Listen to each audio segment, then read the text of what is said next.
appointed, I think is the biggest, I guess, objective short term in my mind. And I think, as we know, people will resign or, have conflicts and not able to attend. So I think over time we can certainly continue to adjust the board and make sure that it's representative of our community, but totally understand my colleagues' concerns. I'm still happy to support this appointment though. Thank you. Yes, me as well. So thank you, Commissioner Isasi, for sharing your concerns. I believe Ms. Bosker is signing Aunt Jordan for the land bank, not the land bank, but for Brownfield. Is she up for next meeting this month? Yes. Yep. That is the last I heard. That's on the list. Okay, awesome. But it shouldn't. So that's Mayor LeGrand is set to appoint signing Aunt Jordan for the Brownfield, and so this is a conversation that, as the chair of appointments, I've had with Mayor LeGrand to ensure that we not only have the expertise that we need on these boards, but the lived experience that is so rich that we have throughout our community. So I'm very happy to get a woman of color on a board that does similar work, the similar important work as housing for our community, and hopeful to see that move forward. So hear the concerns, and as the chair of appointments, I'm working hard to make sure we can address those. So yes, Commissioner Isasi. I appreciate that, Mr. Chair. There are two women of color that serve on Brownfield Board. I'm one of those today. I will also say that we have seen, I just think, we had this ADU task force. Task forces are something that the mayor is allowed to do and to appoint themselves. I think there was a lack of diversity on that body. So I don't want to go back. I'm not my intention, Commissioner, because I know we've discussed, and I thank you for your conversation before this. But I think that this is an example. We know that this is a very important body to this organization, to this community, certainly to the mayor, and I'm disappointed that additional advice was not taken, especially when the representation of this body looks the way that it does at this point. So. Yes, thank you so much, Commissioner, for sharing your feedback. In addition, I will say Ms. Vandenberg does have the expertise that I was really looking for here, that several of us on the commission noted, of more of an advocate. I think sometimes we put the big dogs on these really important boards that work for bigger organizations or bigger companies, and with her experience with Well House, with some of the most marginalized and some of our most folks in need within the community, I think this is a great appointment. So let's move on to the vote. All those in favor? Aye. Aye. Those opposed? Aye. All right, that carries. Okay, second here is the resolution approving the City Commission's appointment of Nick Fisher to the Grand Rapids Water System Advisory Council. So moved. Support. Moved and supported. May I entertain any comments on this appointment? I'll just add that this is an appointment filling a vacancy that occurred when James Hurt retired. So we're working through adding city staff members to fill in those big shoes that. Ms. Bosker and I met yesterday, and we were talking about how many roles Mr. Hurd had. So thank you so much, Ms. Bosker, on that. All right, all those in favor of this appointment? Aye. Aye. Those opposed? It carries. And that moves us to Ms. Bosker here with a discussion on the board and commission vacancy list. Yes, I want to start, I guess I'll start alphabetically, that the Community Relations Commission, that has been a topic of conversation just on the side a lot recently. They meet this week, Thursday. Hopefully after that, we'll have some recommendations from their board to bring forward to the mayor. So probably not likely for the next August meeting, but I'm hoping for at least a couple appointments to that body in September. We, as you mentioned, have a couple of appointments to the Economic Development Corporation coming up at the next meeting. And along with that, there are a couple of resignations from that body also sort of in the pipeline, probably not till September for those. And then just sort of filling in the holes as applications come in. I'm looking to hopefully fill in a couple of the CIA vacancies at the end of this month or in September. And then the Civilian Appeal Board, of course, is something that is on everyone's mind, that I'll keep information coming to you all as applications come in for that. Well, thank you, Ms. Bosker.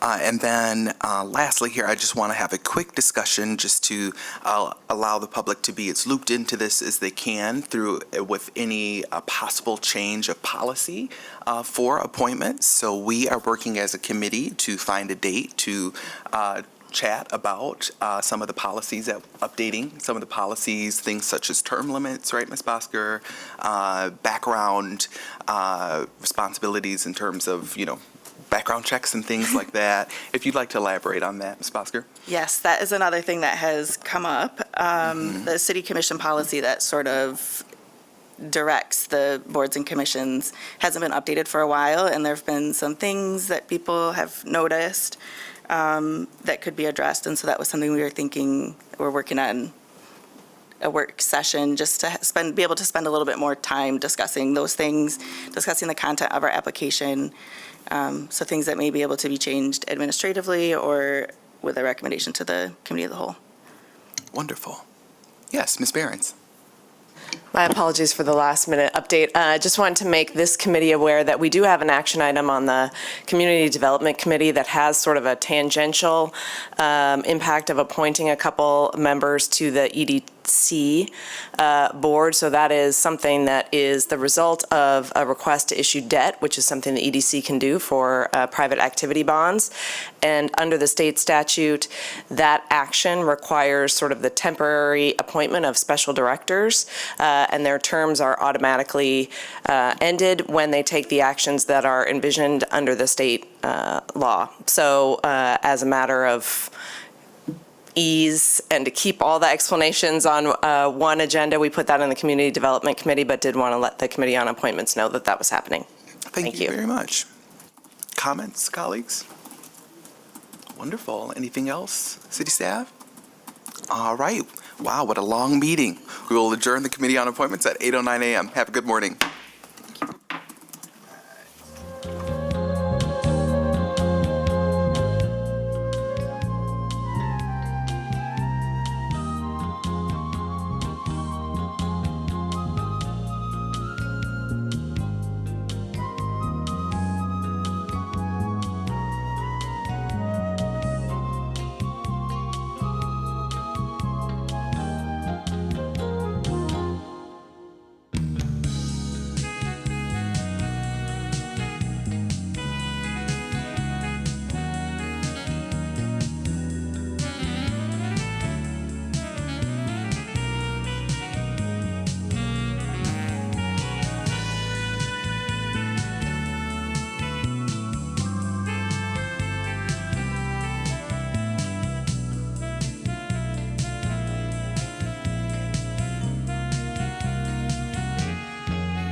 All right, good morning, everybody. It is 8:30. We'll go ahead and get our fiscal committee underway here. We do have a condensed meeting schedule this morning, so we'll try to move through these as efficiently as we can.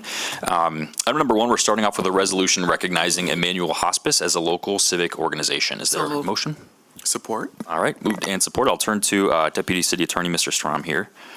All right, we would invite a representative, if they're here, to come up to the podium and tell us more about your organization if you'd like to do that. We have done the due diligence from the city attorney's office to make sure that all compliance measures are met. They do qualify for this action item, and we're bringing it forward with a recommendation that the committee approve it. Great. Good morning. Welcome. Thank you, Mr. Strom. My name is Marin Bethel. I'm the Director of Marketing and Communications at Emmanuel Hospice. We were founded in 2012, and we're specifically community-based here in Grand Rapids, so we serve a 50-mile radius from our offices at 131 in Hall. And these funds, that we're raising every year, philanthropic dollars go to support all those in need of our care, regardless of ability to pay. So that raffle license has a direct impact on people living in our community, and I thank everyone for their time today. Great, thanks so much. I'll turn to my colleagues and see if they have any thoughts or questions. All righty, seeing none, all those in favor say aye. Aye. Those opposed, it carries. Item number two, we've got a resolution accepting hazard mitigation grant program funds in the amount of $112,500. So move. Support. All right, moved and supported. Good morning. Welcome, gentlemen. Good morning, Assistant Chief Ed Brayman, the Fire Department. Our new Emergency Manager, Benjamin Rantz, here with us as well. This is more of a pass-through for grant for hazard mitigation planning. This is $112,500. It's in accordance with Kent County and Ottawa County in the city of Grand Rapids. Our portion will be $7,875. Okay. Any discussion or comments? All righty. Hearing, seeing none. All those in favor say aye. Aye. Those opposed, it carries. Thanks so much. Item number three, we've got a resolution accepting a grant in an amount of up to approximately $5 million from the Michigan Indigent Defense Commission, or the MIDC, Department of Licensing and Regulatory Affairs, which is LARA, and authorizing execution of agreements for implementation of the fiscal year 26 compliance plan as required by the MIDC Act. So move. Support. All right, moved and supported. Good morning, Ms. Bohach. Good morning. Wasn't that a great subject line? It was a mouthful, yeah. So sorry about that. So this is our indigent defense system that is implemented through resources in the community development department in terms of staffing. We support that work. This is a mandated program in terms of the standards that each judiciary needs to have in place. Back starting in those standards, 9 of them were under state mandates, but they're funded mandates. They started implementing those in 2017 through 2023, and community development has been responsible for that. On an annual basis, we need to submit what's called a compliance plan that indicates how we are meeting those standards and then the budget associated with those. And I just want to point out that this year we have requested to have a staff position, an administrative aide included, because the work has grown immensely. We have over 4,600 cases that are being assigned per year, and growing from around 3,000. So it just keeps growing, and we have one person who's working over in the court system with this work. So an administrative aide was included in our compliance plan. They approved that. The amount is an approximate because although our plan calls for over 4.9 million, and that's been approved, it really depends on at the end of our grant that ends in September. If there's anything that's remaining on that, they'll carry that forward and reduce that. So it's kind of an estimate, even though it's also an award. So we leave it a little bit loose for the approval and authorization. Okay, great. Thanks for that. My question was just about the approximate amount, but that was answered. So I'll turn to my colleagues, see if there's any other questions. All righty, hearing and seeing none, I'll call the question. All those in favor say aye. Aye. Those opposed, it carries. That'll bring us to item number 4. We've got a resolution authorizing execution of a $75,650 donated funds agreement with the Michigan Department of Health and Human Services, MDHHS, for a dedicated eligibility specialist for the eviction prevention program. So move. Support. All right, moved and supported. We'll turn it back to you. So this is also something that is included in the community development budget that is work that's done in the 61st District Court. And this is a partnership with the Michigan State Health and Human Services Department, where we have a dedicated eligibility specialist that works for our community, specifically with eviction prevention programming. It's required for that position that it's a shared position with the community. So the department pays half of that and the local jurisdiction pays the other half. And we started this program, Foundations supported that half for us. And since that time, from that first 3-year pilot, the city has picked up that share of that to ensure that we continue to have this program available. Awesome, thanks. Oops, thank you. Colleagues, any questions or comments? Just wondering, Connie, this person doesn't replace who was at the 61st District Court kind of doing this work, does it? Or So they have run that independently of this program. okay, So their eviction diversion program that they Yeah. had started was completely different from this Okay. and separate. We worked to try to get the synergy and Gotcha. where 'Cause was appropriate. I think their grant ran out. It did. and so they no longer have that person. Okay. Yeah, that's a good question. Anything else? All right, all those in favor say aye. Aye. Those opposed? It carries. Item number 5, we've got a resolution authorizing a contract with Experience Grand Rapids in the amount of $150,000. So move. Support? All right, moved and supported. Ms. Claren, is this item one you could tell us about? I believe. Yeah, sure. I'm sorry, I thought Mr. Kane was going to be here to talk That's on all behalf right. of this. But, yeah, we have a contract, annual contract with Experience Grand Rapids. If you're not familiar with Experience Grand Rapids, they do advertising for the city of Grand Rapids, and, they go nationally to conferences and things, just getting the word out about this is a great place to come and do your conference, things like that. We also have plugged in to our contract with them that, we want them to do inclusion work, ignite MLBEs, things like that in our community to increase involvement in all of them. So that's in a nutshell what we do. This is an annual contract. It's been at $150,000 for the past, I think it's been about 4 years now. It used to be just 100 and we kicked it up then, so. Yep, awesome, thanks. And I'll add too, their annual board meeting was this past week down in Indianapolis, and I got to go attend on behalf of the city with city manager and some of their board members. So really awesome group of people, and just for the amount of partnership funds that we allot to them, just the work that they do is incredible, and they have a huge impact that is exponentially beyond that. So. And for sure, I'll just highlight for the public too that attached to this item is their brochure of what they do. And Yep. One of the big things they're going to be marketing is the new amphitheater and soccer stadium, so again, placemaking kind Yep. of things are helpful. Yep, thanks for that. Yeah, and good note too, in the full agenda packet, they've got their full business program strategy document and whatnot. So highly recommend checking that out too if you're curious. I'll turn to my colleagues, see if there's any other questions or comments. All right, all those in favor say aye. Aye. Those opposed? It carries. Item number 6, we've got a resolution to authorize the city treasurer to do business with Cantella Capital Group LLC and Cambridge Investment Research Incorporated as a broker-dealer. So move. Support? All right, moved and supported. I know these next two are kind of related, so if you want to knock them both out, you're welcome to. Sure. With this first one here, Jay Landstein of Cantella Group is the managing partner and CEO, and he reached out to us back in 2023, I believe. That group is also an associate member of the Michigan Municipal Treasurers Association, so they attend all of our conferences. And they reached out and wanted to become an approved broker-dealer with us, and it really fits the profile and the need for what we're looking to do. And so as we added a few more the last commission meeting, we're going to add this one to our broker-dealer group too, because they wish to participate in our competitive bid process. Awesome, thanks. Questions or comments, colleagues? I know this is kind of similar routine to our last meeting, but I'll open it up if there's any. All right, all those in favor say aye. Aye. Those opposed? It carries. Which will bring us to number 7, a resolution to repeal authorization to buy or sell securities with certain broker-dealer firms. So move. Support. All right, moved and supported. So this is probably one of the first times that we've actually removed broker-dealers. And the reason we do that, we've reviewed these types of broker-dealers, and there really is an activity where they're actually in the competitive bid process. They're not coming forward with the bids.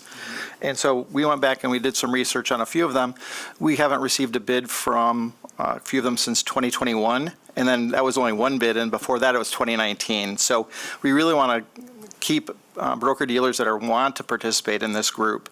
And so when we did that, we looked through and said these four should be actively removed. And we need to do that based on our investment policy, because we would basically be putting in front of them to have them fill out all the documentation, still get all the emails, but I'd rather have people that are wanting to participate. Thank you. Yep, great context there. I'm curious up front, when we agree to do business with additional brokers, dealers, do we give them we expect that you participate in the process this number of times over the coming years, or what sort of expectations do we set up front? We don't set that expectation as to whether they have to bid on a certain number of them. Mm-hmm. Again, it's based on their business profile. Sure. And so they review our investment guidelines and say, yes, we'd like to actively be there.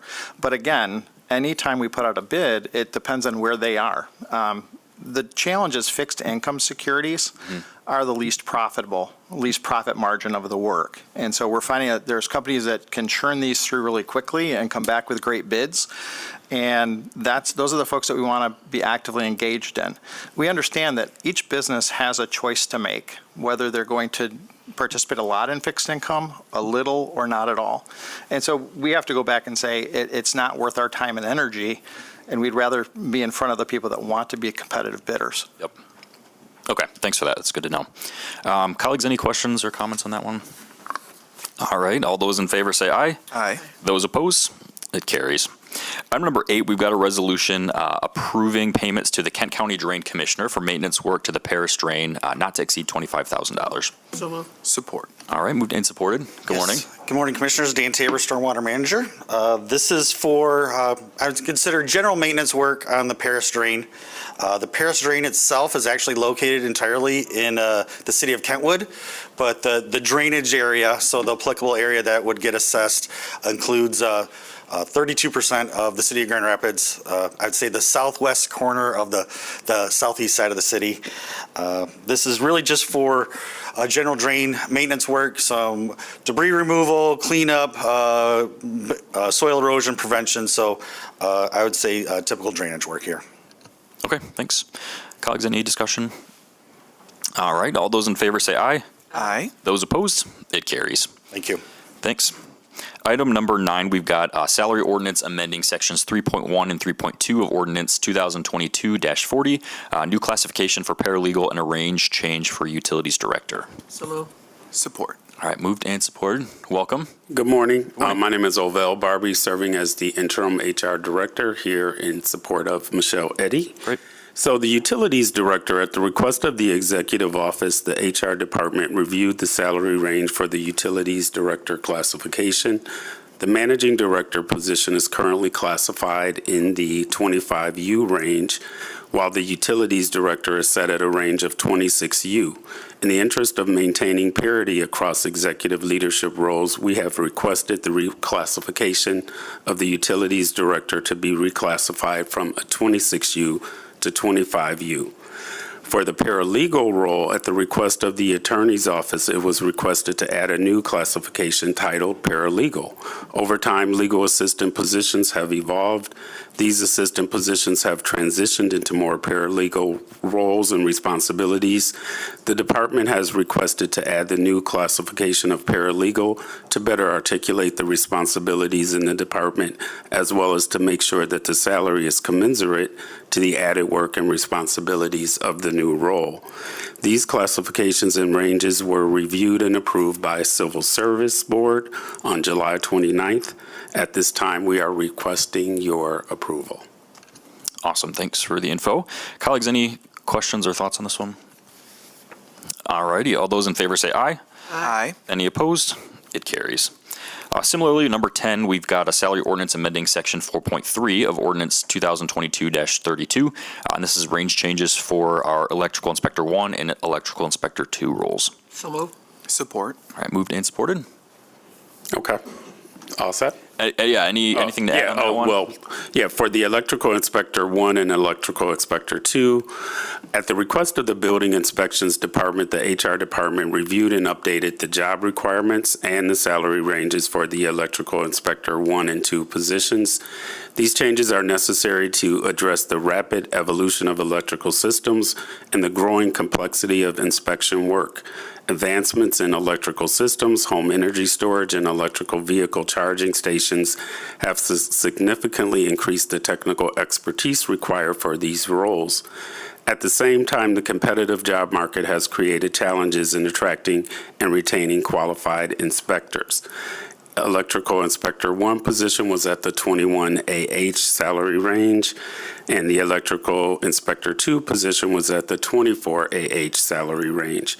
The classifications and salary ranges were reviewed and approved by the Civil Service Board on July 29th, and at this time, we are requesting your approval. Awesome. Thanks so much. All righty. Well, hearing or seeing no questions, all those in favor say aye. Aye. Those opposed, the motion carries. Thanks so much for being here. Thank you. Number 11, we've got our bid list resolution for August 12th, 2025. So Support. All right, moved and supported. Ms. Claren, you want to tell us about this one? Just 10 items this morning, all fairly routine. I will note that there's bulk road salt, which means doesn't feel like it when winter is coming. So if you have any questions, myself or the departments are here to answer. Great. I will pretend I didn't hear that.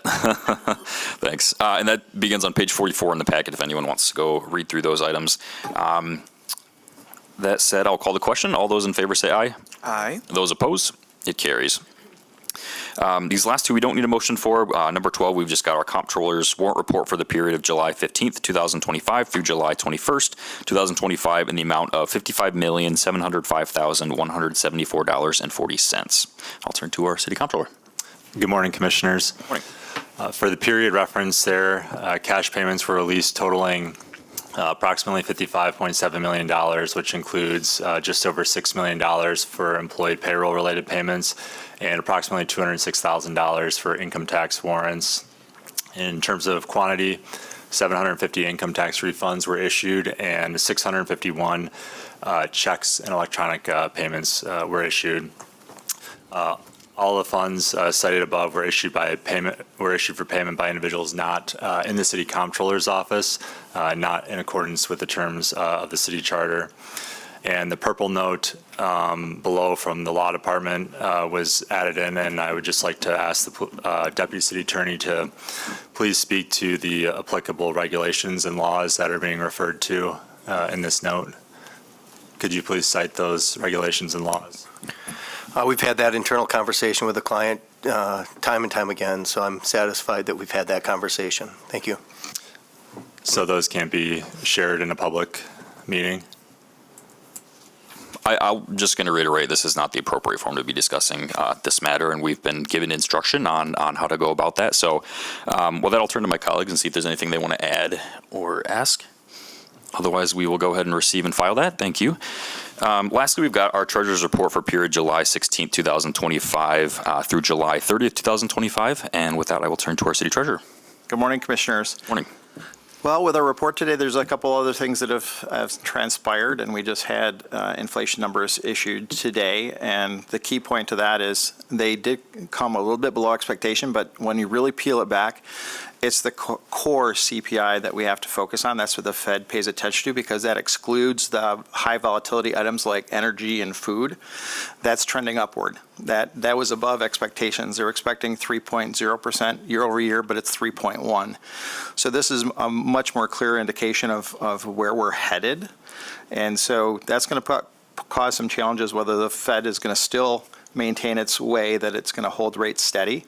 So it'll be interesting to see what they build in the percentage of probability. But with our report today, the Federal Open Market Committee, they're looking at a 2% rate of inflation year over year. We're not there yet.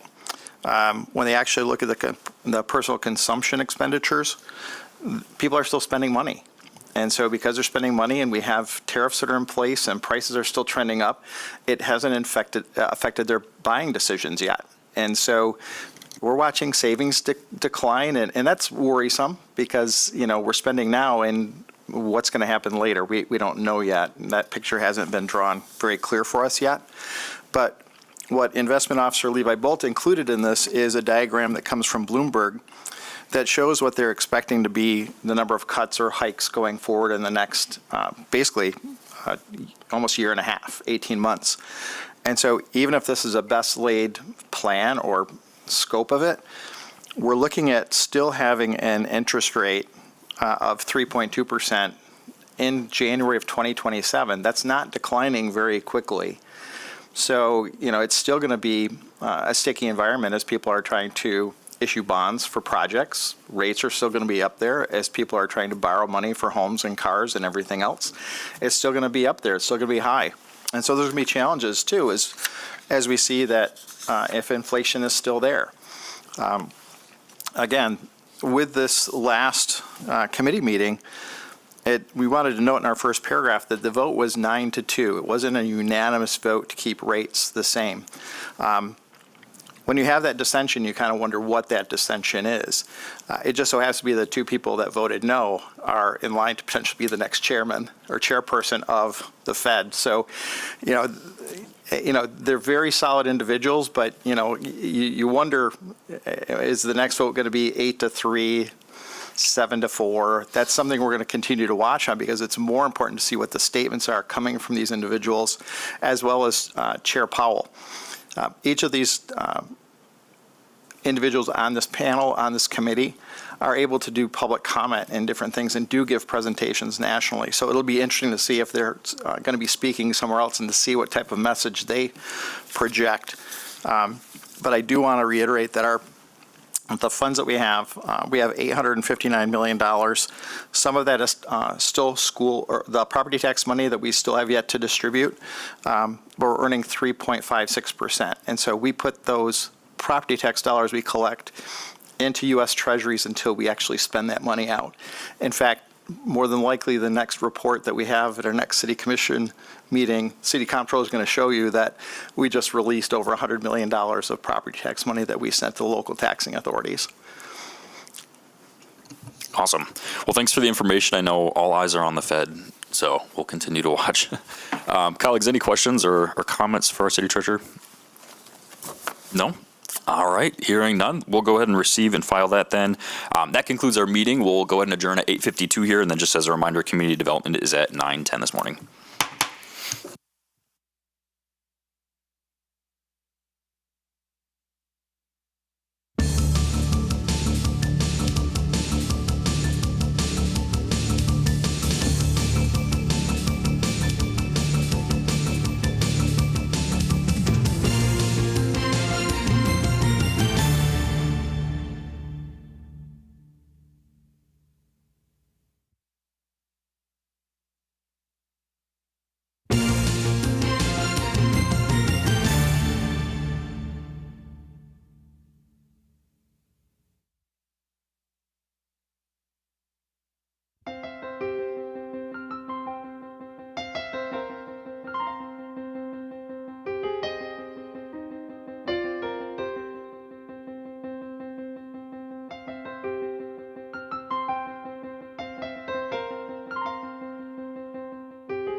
Good morning, everyone. We will now call this Committee on Community Development to order.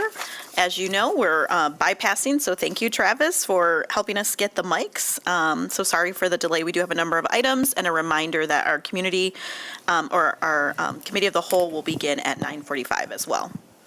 So the first item is a resolution approving a fireworks discharge permit for Strictly FX for indoor special effects at the Van Andel Arena in conjunction with Tate McRae on October 22nd, 2025. So moved. Support. Moved and supported. Chief? Good morning. This Good morning. plan has been reviewed. We'll have someone on site, and we are good to go on this. Great. Colleagues, any questions? Hearing none, all those in favor? Aye. Aye. Any opposed? Motion carries. Thank you, Chief. Next item is a resolution to approve the project area, establish the project district area, confirm appointment of 2 additional directors to the Board of Directors of the Economic Development Corporation for the Beacon Hill at Eastgate project. So moved. Support. Moved and supported. Ms. Renero? Hi, good morning. Yes, this project, this is Beacon Hill, who wishes to finance a project, a very sizable project through tax exempt or taxable bonds, which will be issued by the Economic Development Corporation. This is for a project seeking about $190 million to invest in their assisted living and memory care operations at roughly Boston and Plymouth.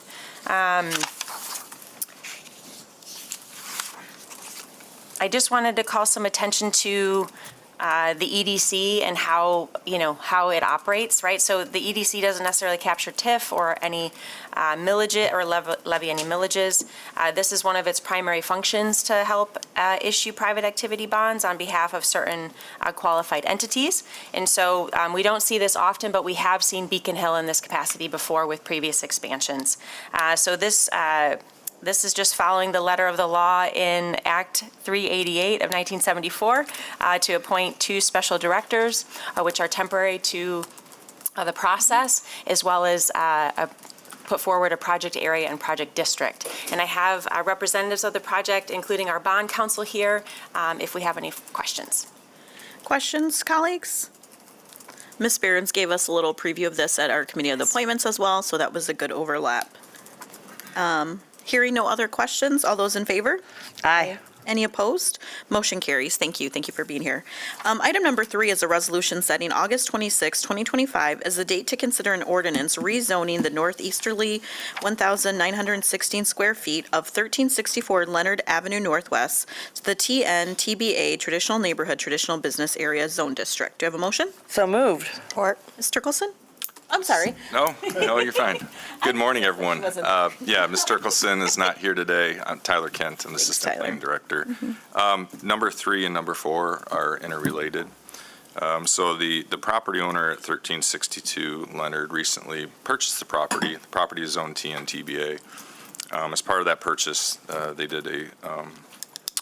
went out and did a survey of the property and found that both the garage and the driveway of the existing home was actually located on the cemetery property. It was also found during that survey that some of the headstones for the cemetery were actually located on the residential property. So we are in the process, or they are in the process of splitting those, or going through and dividing those lots and rezoning those properties so that the appropriate uses are on the appropriate properties. Thank you. Thank you, Mr. Kent, for sharing that. Thank you. Any questions, colleagues? Hearing none, all those in favor? Aye. Aye. Any opposed? Motion carries. Item number 4, companion item, is a resolution setting August 26, 2025 as the date to consider an ordinance rezoning the southeasterly 40.50 feet of 1362 Leonard Avenue Northwest to the MCN LDR Traditional Neighborhood Low Density Residential Zone District. So moved. Support. Moved and supported. Probably no additional questions since the last one didn't. All those in favor? Aye. Any opposed? Motion carries. Item number 5 is a resolution scheduling a September 23rd, 2025 public hearing to consider past performance detailed in the federal fiscal year FFY 2024 Consolidated Annual Performance and Evaluation Report and future needs of housing and community development programs. So moved. Support. Ms. Bohach? Yes, good morning. Good morning. So this is an item that we do annually to hold a public hearing about our programs that we allocate through the Neighborhood Investment Plan process. This includes the Community Development Block Grant, the Home Investment Partnerships, the Emergency Solutions Grants, the Justice Assistance Grant, and also our opioid settlement funds. So then there are also, in terms of this report, we will also include some of the sort of specialty allocations that we received for home, the Home American Rescue Plan Act, and also the state ARPA funds as well, and those expenditures that we made in 2025. So this covers the period of July 1 of 2024 through June 30th of 2025. And then the hearing also provides an opportunity for the community to identify future needs so that we can use that information in our future allocations. And we will be updating our 5-year consolidated plan, so that information will also be included as part of that process. Thank you, Ms. Bohach. Questions, colleagues? This is a typical item that we have, so all those in favor? Aye. Any opposed? Item carries. Number 6 is a resolution confirming 2025 fiscal year 2026 Downtown Improvement District Special Assessment Roll 8798. So moved. Support. Ms. Jastifer, making her way up. Good A morning. little hard in the dark. So at the request of the Downtown Improvement District Board, the assessor's office sent out notices June the 3rd and notified everybody in the district of their special assessment. The city commission sat as a board of review on July 15th. We did not receive any appeals, so this is to confirm that special assessment role for the Downtown Improvement District. Any questions for Ms. Jastifer? Hearing none, all those in favor? Aye. Any opposed? Item carries. Thank you. Item number 7 is a resolution approving design phase services with Black and Viac. I don't know if I'm saying that right. Veach, okay. LTD of Michigan in connection with the north-south UV disinfection replacement at the Water Resource Recovery Facility in the amount of $760,000 with a total amount not to exceed $942,401. So moved. Support. Mr. Bergman? Good morning, Commissioners. So ultraviolet or UV disinfection is a required step of our wastewater treatment process that happens down at the Water Resource Recovery Facility, and it's a condition, a requirement under our NPDES permit, or National Pollutant Discharge Elimination System program, where we discharge to the river. That's administered by Eagle. The existing UV systems that we have in place are at the end of their useful life and no longer supported with parts or major repair services. So we issued an RFP, or request for proposals, to seek a consultant, a specialized consultant, to help with these design services. The review committee, comprised of engineering and ESD staff, selected Black & Veatch to perform this design. They've completed a number of UV projects and have a designer that specializes in this particular system. So we request your approval of this resolution that would authorize Black & Veatch to proceed with design and bidding services in that amount of $760,000, with the total not to exceed of $942,401 coming from the sewer system fund. Thank you, Mr. Bergman. Questions, colleagues, regarding this item? I just want to commend everyone for working on that. I did have the opportunity to tour the wastewater facility with Commissioner Kilgore, and this was one of the big items that they had pointed out to us. So good to see it moving forward. Thank you. All those in favor? Aye. Any opposed? Item carries. Item number 8 is a resolution awarding a contract with Owen Ames Kimball Company for improvements to the Community Archives and Research Center in the amount of $2,752,671, with a total amount not to exceed of $3,433,056. So moved. Or Mr. Bergman? So a fun fact, only 10% of the museum's 250,000 archives and specimens, or artifacts and specimens, are actually on display at the Van Andel Museum Center.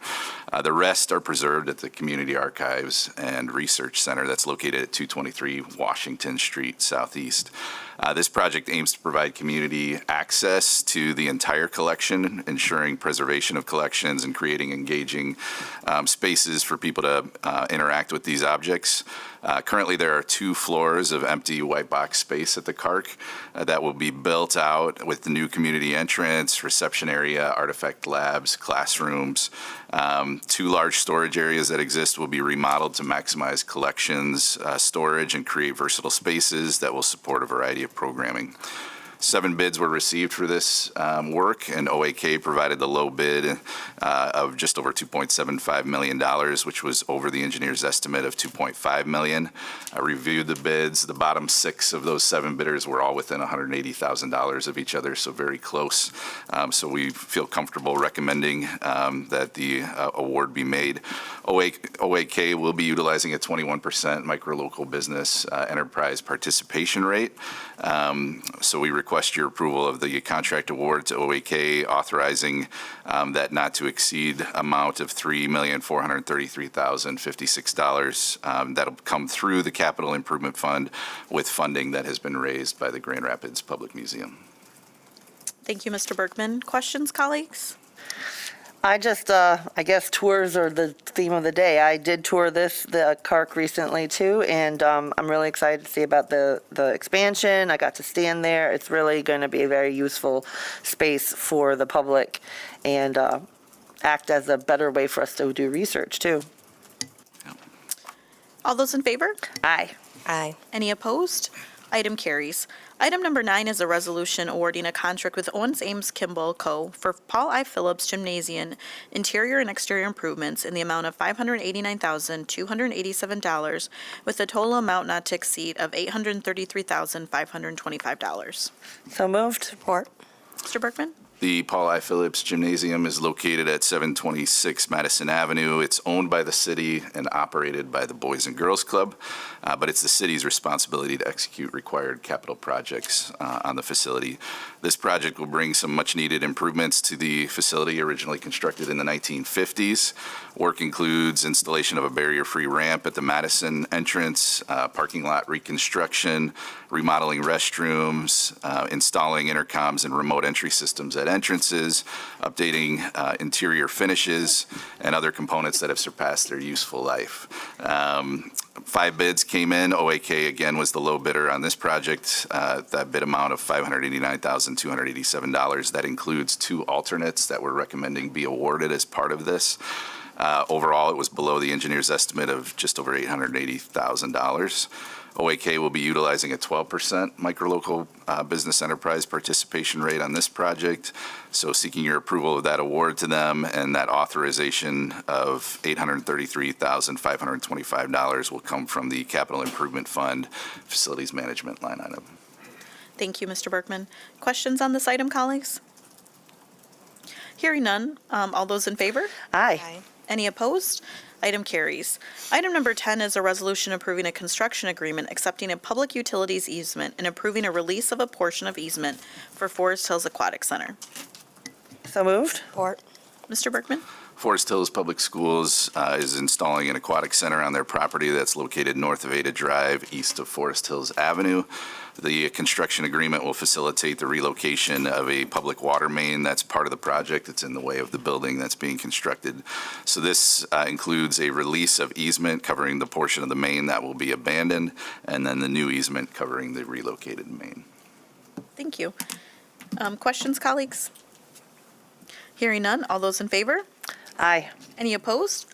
Item carries. Item number 11 is a resolution approving a construction agreement and accepting a public utilities easement for 5591 Wing Avenue Southeast. So moved. Support. Mr. Bergman? This is for a single-family residential development in Kentwood. Private development will consist of 4 units that require our water and sanitary sewer service. So again, seeking your approval of the construction agreement and acceptance of the associated easement, giving us rights to maintain those utilities. All those in favor? Aye. Any opposed? Item carries. Our last item for today is a resolution accepting a sidewalk and utility easement at 1400 Buchanan Southwest in connection with Buchanan from Corinne to Hall reconstruction and authorizing a payment of $1,350. So moved. Support. Mr. Berkman? This is in support of a project we have planned for 2026 where we'll reconstruct this segment of Buchanan. Sidewalk and utility easement was needed from the property that's located at the southeast corner of Buchanan and Stevens to accommodate the project design. So we're requesting your acceptance of that easement and the authorization of that $1,350 payment amount to come from the Vital Streets Fund. Great, thank you. Any last questions, colleagues? Hearing none, all those in favor? Aye. Any opposed? Item carries. And with that, we can go ahead and adjourn our Community Development Committee at 9:28. And it looks like we have power.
come to order.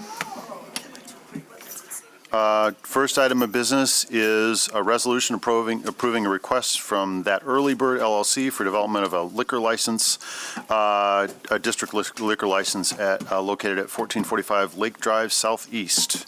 Can I have a motion? So move. Support. Any discussion? I don't know that we've got. I'll give you a couple things, because a development district is a little bit different than a quota license. So we have licenses that are under quotas for on-premise alcohol. We've hit that quota because it's based on the population. So then the state also allows for development districts. So since these next two are in development districts, because they're inside one of the business corridors or the districts, then there's allowed for a development district license based on upping the restaurant and doing other things with it. So that's why these are a little bit different than if we had a quota license.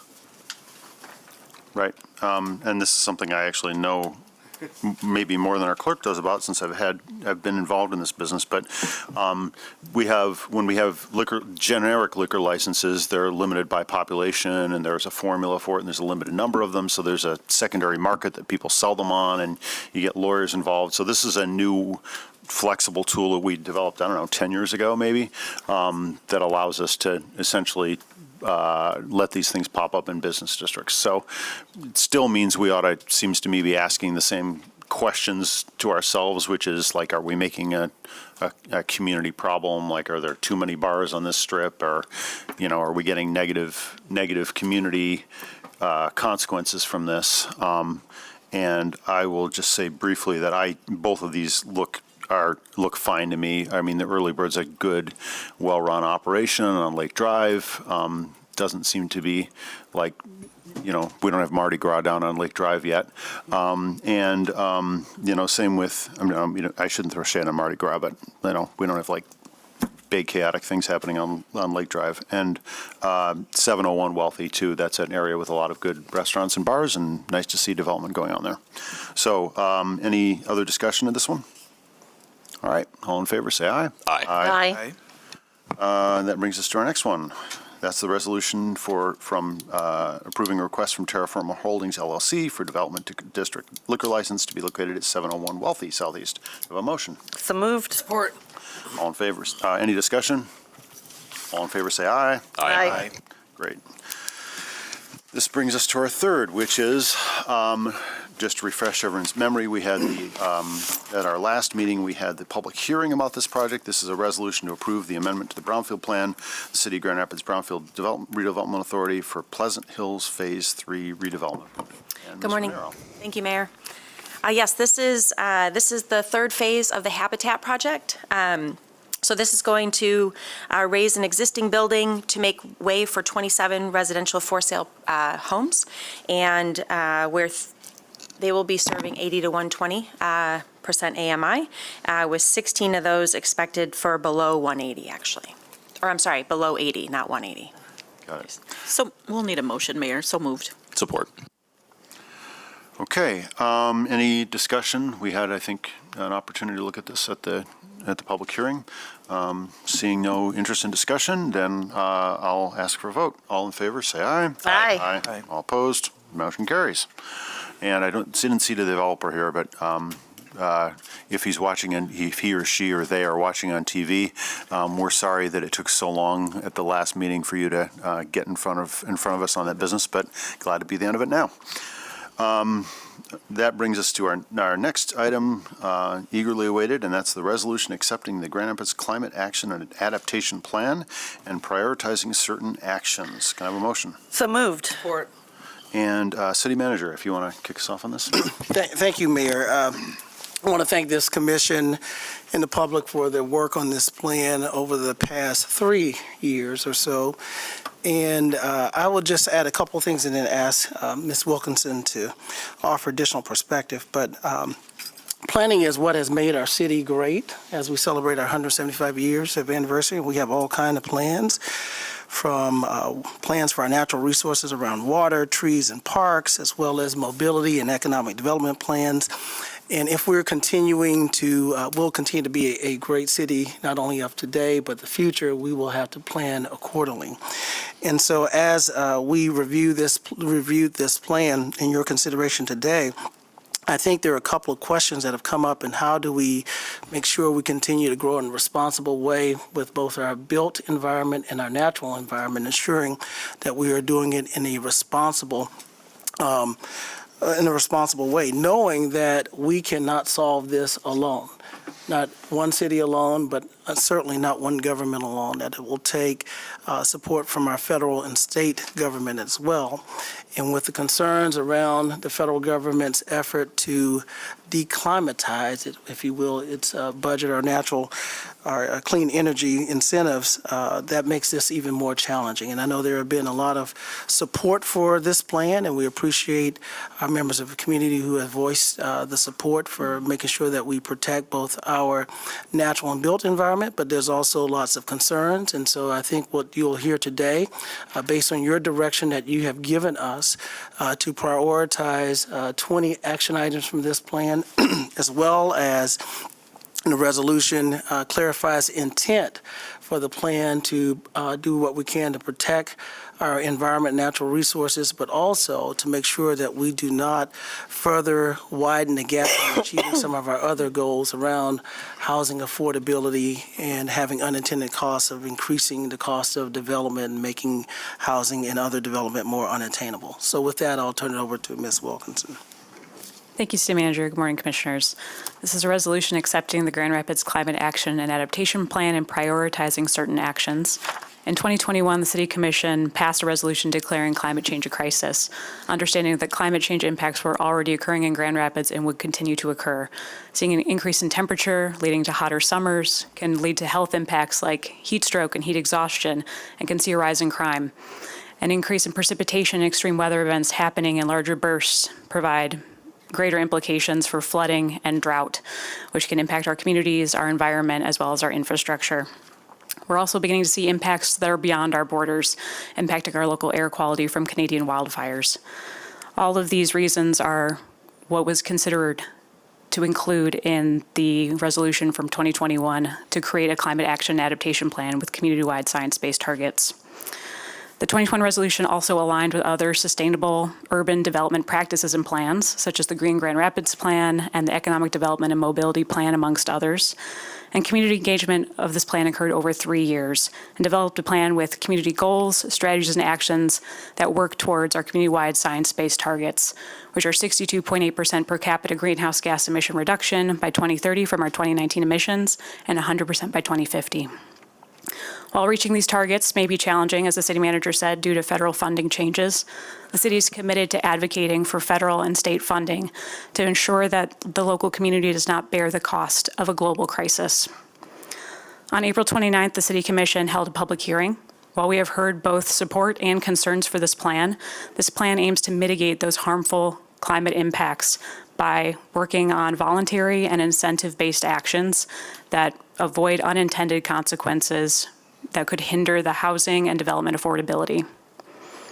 On July 15th, the Committee of the Whole provided direction to staff to bring back a resolution to accept the Climate Action Adaptation Plan with the 20 priorities and updates identified on July 15th. If approved, the Grand Rapids Climate Action Adaptation Plan will be accepted with the prioritization of the 20 actions and be consistent with other goals in the city, such as economic prosperity and affordability, specifically housing affordability. If accepted, the Office of Sustainability will begin implementation analysis through the end of the year, focusing on identifying and analyzing cost, greenhouse gas emission reduction potential, and co-benefits for strategies and actions, prioritizing those top 20. With that, we look forward to your discussion and your vote for the plan. Thank you so much. Thank you. So I certainly want to thank everyone who's been involved in the long work of getting us to this point. And I want to thank the city staff who's worked on this. Certainly Doug Matthews played a big role here, even though he didn't take the microphone, and city manager for his direction on this. And fundamentally, this is an interesting issue because we are trying to take action as a city about largely around carbon emissions. Well, those are global. And so this is us attempting to do our part. But if nobody else does their part, we're not going to solve this problem. But we don't want to be, as a city, in a moral position where we're not taking appropriate action that we should be taking proportionate to our city. And so that's good and it's important, and I think it's a moral statement. At the same time, I'm glad that we raised up a little bit in later drafts the point that I've made again and again in the last while, which is the most impactful environmental thing that folks can do generally is live in cities. And so the city of Grand Rapids existing is an environmental action, and people living in cities is an environmental action. In fact, people who live in cities have about half of the carbon footprint of people who don't live in cities. They don't have to drive as far. There's all kinds of, they don't mow their lawns as, they don't have lawns that are as big. There are all kinds of reasons, but it turns out that, one of the most environmentally friendly places in the world in terms of carbon impact is the island of Manhattan. So density is good, cities are good. And so a plan that leans into our strengths is really important. And that's one of the reasons why I think there's been real concern that we keep a laser focus on housing affordability in town. And as I've said a number of times, there's really only two ways you can get to affordable housing. One is you subsidize the cost, and the other is you keep the cost of actually making that housing down. And so it's really important that if we want affordable housing in town, we keep really focusing on keeping the cost of actually building in town low, or we're going to have struggles with having affordable housing. The good news is we have real need for housing in town. We have real opportunity to welcome more people into our city. And those are people who might have lived in a not city environment. So the more we can do to build up our city, the more we're actually doing to work on climate change. Of course, the reason cities work is because that's where the jobs are and that's where the housing is. And so making sure that our work on climate change doesn't scare away investment in employment, doesn't slow down our work on housing is really, really critical. And that's one of the reasons I'm certainly grateful to this commission for doing the work of coming up with the first 20 steps, because I think those first 20 steps are exciting, interesting. I've heard, and we've all heard some feedback about, the fear of mandates. There are no mandates in those first 20 steps. And you really can't run a marathon until you start running. So we're going to start running now, and we are going to start doing things, I hope, if we pass this plan, and we're going to focus on those 20 things. And the first thing we're going to do is we're going to try to put some meat on the bones and figure out how expensive they are, what they cost, what order we can do them in. Some of them are free. Some of them are just zoning changes and ordinance changes. Some of them are going to involve priming the pump, like if we did a green revolving fund, for example. That's something that we don't really spend money on, but we have to prime the pump. And then some things will cost money. And those are places where we're going to have to continue to listen to the community, ask for feedback, ask where people want to prioritize.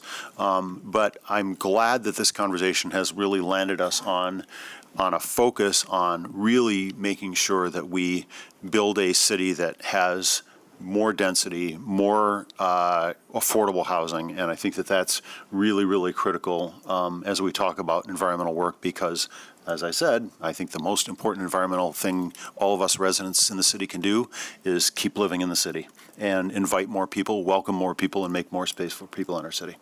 So that's my 2 cents, and I'm certainly prepared to vote for this. Commissioner Kilgore. Thank you, Mayor. And it's been really interesting with this plan.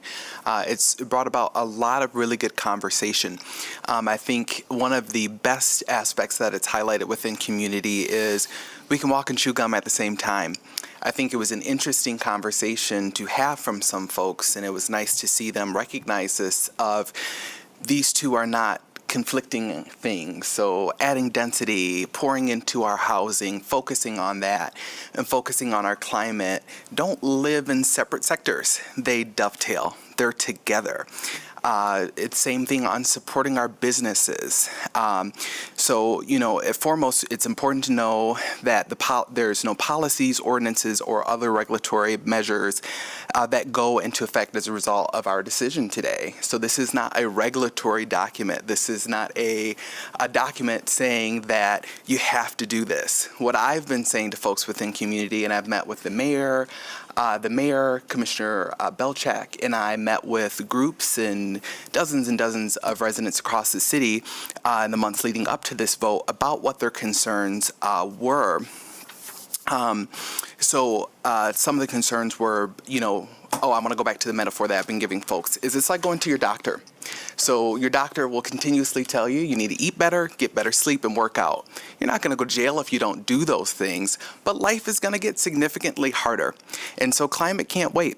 Our city doing things, whether it's supporting our businesses, whether it's building more housing, it's going to get more challenging if we don't act on climate. So I'm so thankful to have this action today.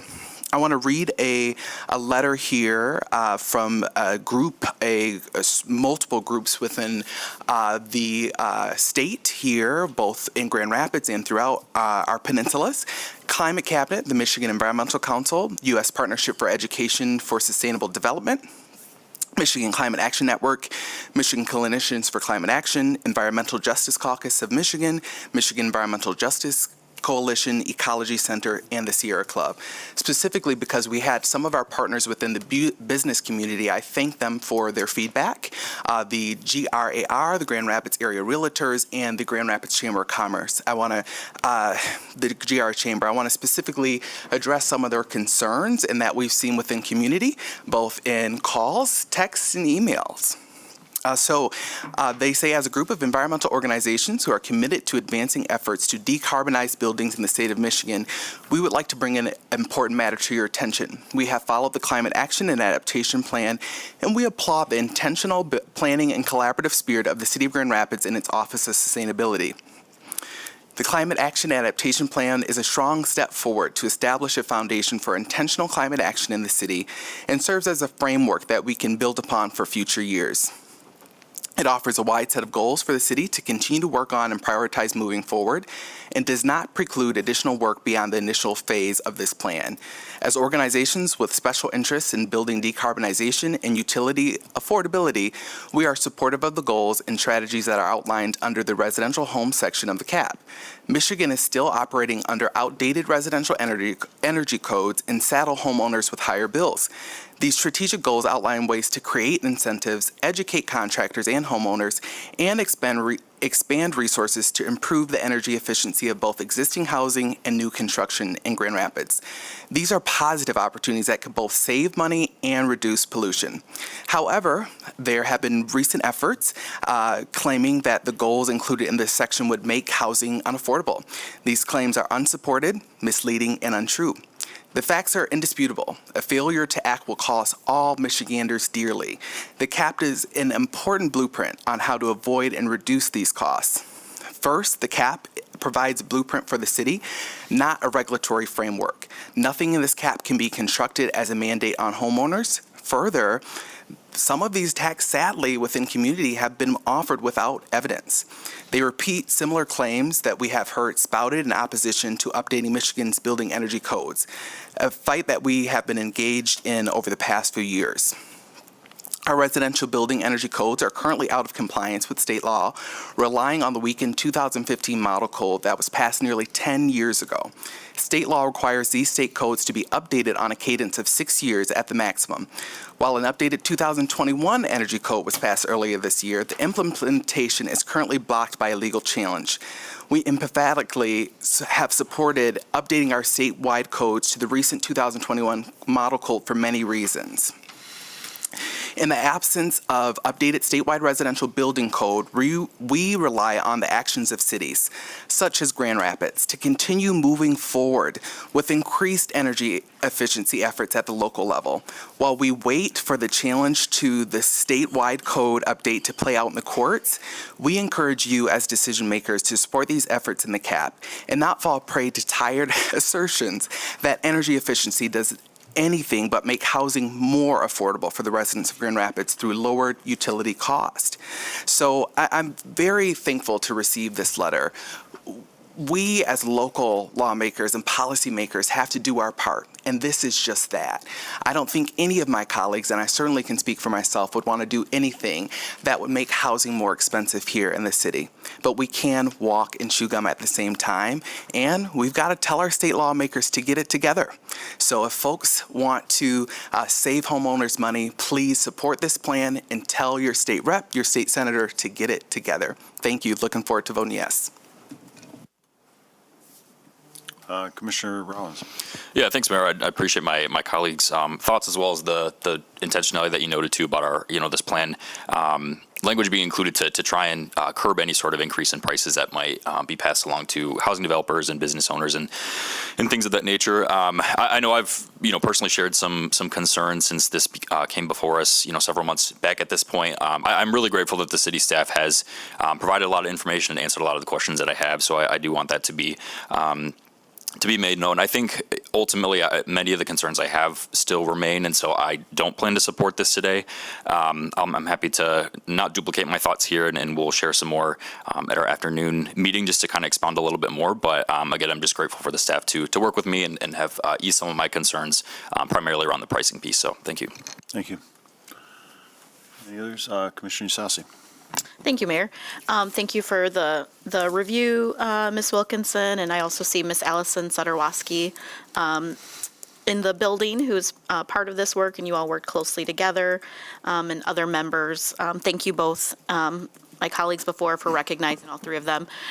Just, the difference of opinions, which I think has been, if there wasn't, this wouldn't be city commission, whether it's been issues of public safety, whether it's been on a previous lead ordinance. There are all these questions that exist, and I think it's important to remember that, because at the end of the day, the items that help us to conform to good government and consider everyone's perspective are things like our budgetary process, our zoning, other ordinance that we would consider, working with our state and federal officials to identify needed dollars. I think this piece of the climate adaptation plan, I was sitting in my office and I looked at a little notebook that I had from when I attended a State of the City from Mayor George Hartwell, who many of you know was a strong advocate for sustainability and climate change when we probably didn't call these things sustainability and climate change.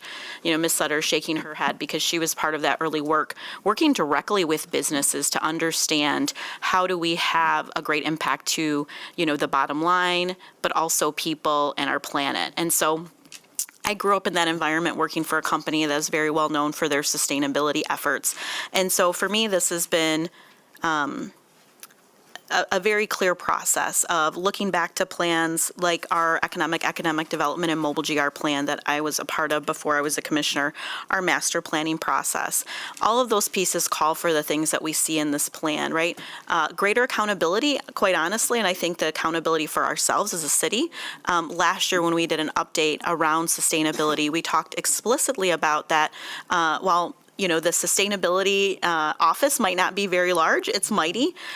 But that every single department inside of this city has to take responsibility for sustainability goals as a whole. And city manager, I can't remember if it was April of last year, we did a really robust overview of what that looked like from every single department. And, just like we've taken in terms of, a racial equity in this community, in this city, it needs to start not just with that department. They're the guide, they're the knowledge pieces, but they're really looking for every department to say from themselves, what can they change and how do they connect and work with those constituents. When we declared, climate change as a crisis in 2021, it was a very different time period than it was now. But we all knew, I think at that time, that something like this plan would come to fruition. But then again, these things are so rooted. I think that's the challenge sometimes I see with resolutions is they're important, they're declarations, but really the work is inside the different departments with different policies and planning and budgetary pieces. I also want to say, this past week I looked at my electric bill, and I don't know about all of you, but my electric bill was quite a bit higher than it was. And while I can absorb that as a family of two living in a 1920 built house, not everybody can. And, Annabelle, you talked about the floods that existed in Texas and, the wildfires. And so I think at the end, we can't control everything, but what we can control, we should try to make an impact. And to think that, I think one of the things that was frustrating to me was to think that those that, and I would say it hasn't been one group, but certainly the GR Climate Coalition, to say that they weren't considering the cost to homeowners was really frustrating, because I know this group of people, many who are involved within a lot of other initiatives, think very deeply about what are the realities of individuals and have continued to put those that are living on major corridors, say like in our Granville area neighborhood on Cesar Chavez, where we had a truck route, thinking about what those impacts of that air quality were. So I said I was going to be bright, be brief, be gone, but I'm not. But I just want to say, I've supported this from the beginning. I look forward to the continued work and the analysis. Thank you again for recognizing that. Annabelle, thank you for being really thoughtful in how do we support all of the interests in the city, and I think that's our job, and I will be voting yes for this. Thank you. Any other comments? Commissioner Belcheck. Thank you, everyone, for your hard work on the plan. I really appreciate the comments from my colleagues and the mayor. It really has been a very in-depth process that was performed long before I sat in this seat and will continue long after, hopefully. This plan is like many of our master plans that we have to help improve the long-term vision of what we want out of our city. I really feel like it's important for us to remember that it is really about building a city that is resilient, a city that is forward-thinking, a city that is looking for economic prosperity, as well as what does it take to live sustainably, or at least even maybe in a rejuvenating way. But none of these action items are going to happen on their own. There are a few that pertain directly to the city and what we have control over. It is going to require everybody in our community at every level to be a part of this. There are no mandates except for a few things that the city itself has control over. So I want to emphasize again that it is up to us as citizens, as developers, as real estate agents, as regular ordinary business owners, as regular ordinary moms and dads, to do what we can to put our values where we really mean to see progress. And so this is important for our public health. It's important for our economic prosperity. It's important for the future. My 10-year-old deserves to have a place that they love, can afford, and is healthy to breathe the air, drink the water, and enjoy our green spaces. So, and that's just, one of my 3 kids. So I believe that this is the right thing to do going forward. No plan's ever perfect, and we can only keep iterating. And that is exactly what I think has been the attempt here in the few months that we've had to review it and go in depth. And I appreciate everyone's hard work on that. So I will be voting for this. Not seeing anyone else, I'll ask for a vote. All in favor, say aye. Aye. All opposed? Aye. Motion carries. That brings us to our briefings. The first is a presentation from the city attorney's office on a potential discussion about noise ordinances, and I will just say that this is something that I asked the city attorney's office to look into because of concerns that we had been hearing from citizens about amplified noise, specifically around healthcare facilities. And so I don't want to steal your thunder, Phil, but I think the conversation here is around a fairly narrowly tailored approach to helping mitigate that potential stress for people around those noises and also the potential patients. So if you want to go ahead and brief us, that'd be great. Sure. Thank you. And I will talk a little bit about the history of why this has changed a little bit in the last couple of years, and the role that our city attorney and I had last fall when it kind of came back on our radar. We spent a lot of time with the neighbors, and I want to appreciate and give some respect and admiration to the neighbors and the neighborhood association and the businesses down in the neighborhood that we'll talk about, because they've been very patient, they've been very communicative. I know that they've reached out to the ward commissioners and been engaged in that respect, and they've recognized what I think you'll all recognize, that this is a little bit more complex and has some further reaching implications if we do change our noise ordinance, because amplified sound is something that is not necessarily in a vacuum. We see amplified sound at community events. We see it in neighborhoods occasionally. We see it at protests and other assemblies. And so we do have to be very cautious and mindful about First Amendment constitutional implications. But we are going to really kind of focus in on amplified sound at healthcare facilities, because that's the nature of the community concerns that we've heard most recently. And this has been not altogether new.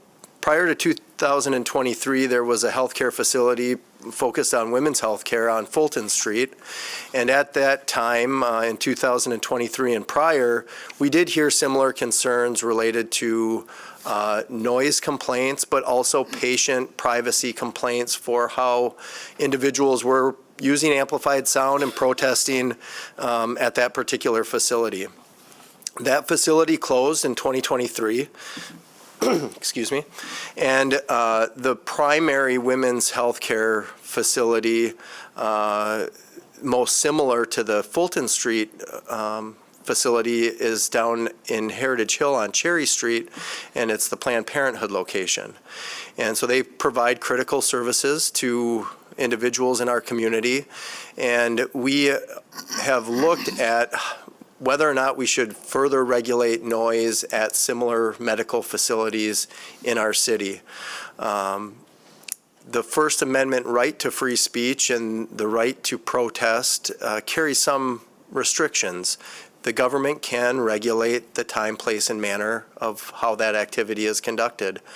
What we cannot regulate is the content.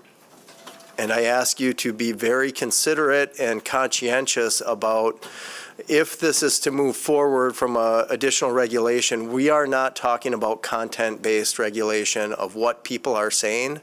It's how they are saying it or where they are saying it that is something that the local government can contemplate and restrict. So this is what our current noise ordinance says about prohibited noise and amplified sound. And it's an imperfect ordinance, to be quite honest with you. Noise enforcement is somewhat similar to enforcement of something like littering.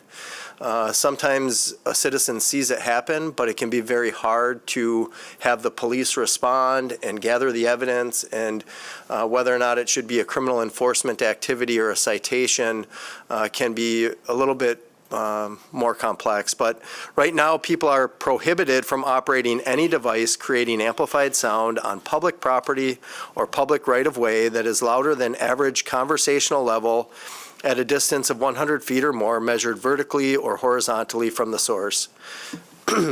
We've learned a lot about how noise is measured and whether or not decibels is the right way to measure noise. In fact, noise volume and noise tone is all measured a little bit differently, and there's not really a great way when you live in a city and there's ambient noise and other sound to put like a X amount of decibels is the right amount of sound. So we've decided to use this conversational level at 100 feet or more as the way we will enforce sound, amplified sound violations.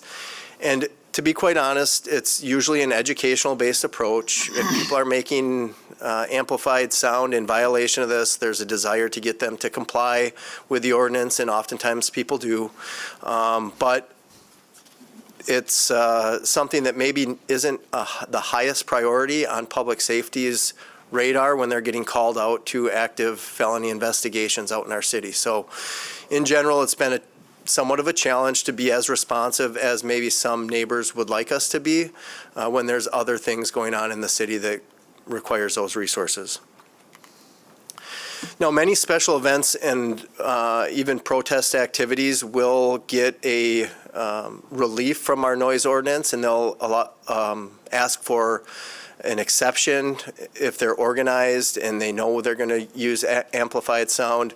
We can allow them to use that in a way and manage that in a way that's not going to interfere with other events and other community things that are going on. So I want to just let you and everybody else know that if people want to use amplified sound, there are ways to do that in addition to the ordinary regulation. Now, from a timing perspective, we really had some amped up communication with the neighbors and the neighborhood association in the fall of last year.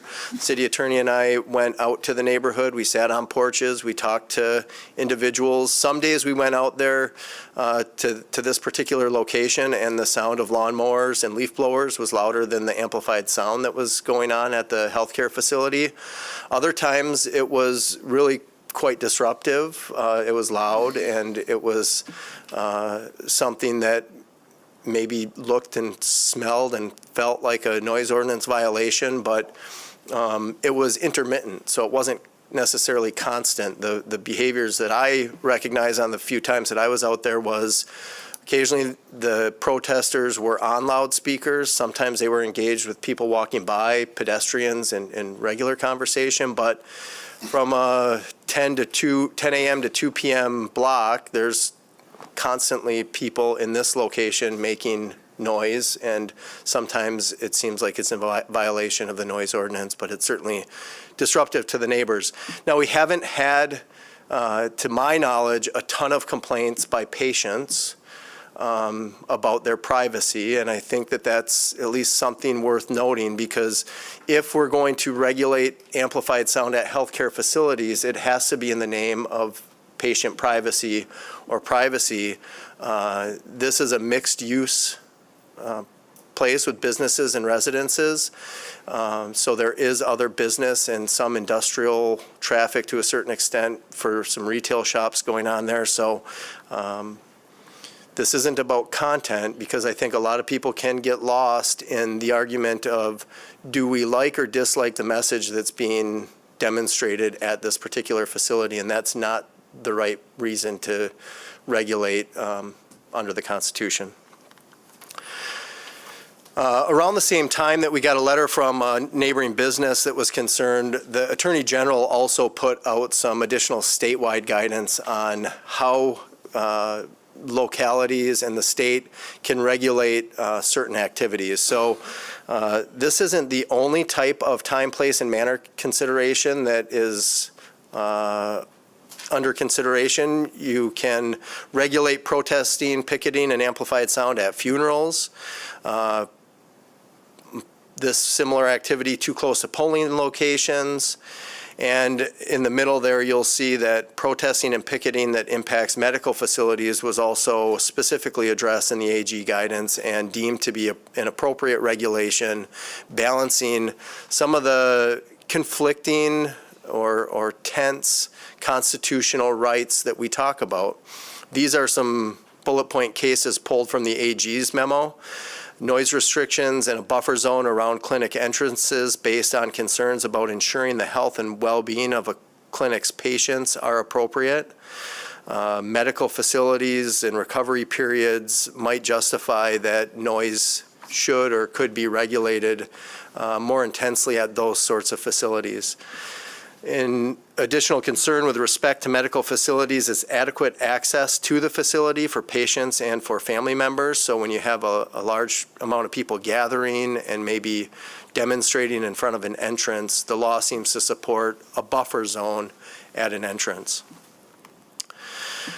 This is somewhat hard to read because it's a map within a map, but this is kind of our downtown medical mile sector heading south. And I say this to try to impress upon you how many medical facilities we have in the city. So while we've received quite a bit of very good, robust communication from one medical facility down in the Heritage Hill area, you can see in that upper left-hand corner, the map of our city, we have medical facilities from the far west side all the way to the Beltline and down south and east.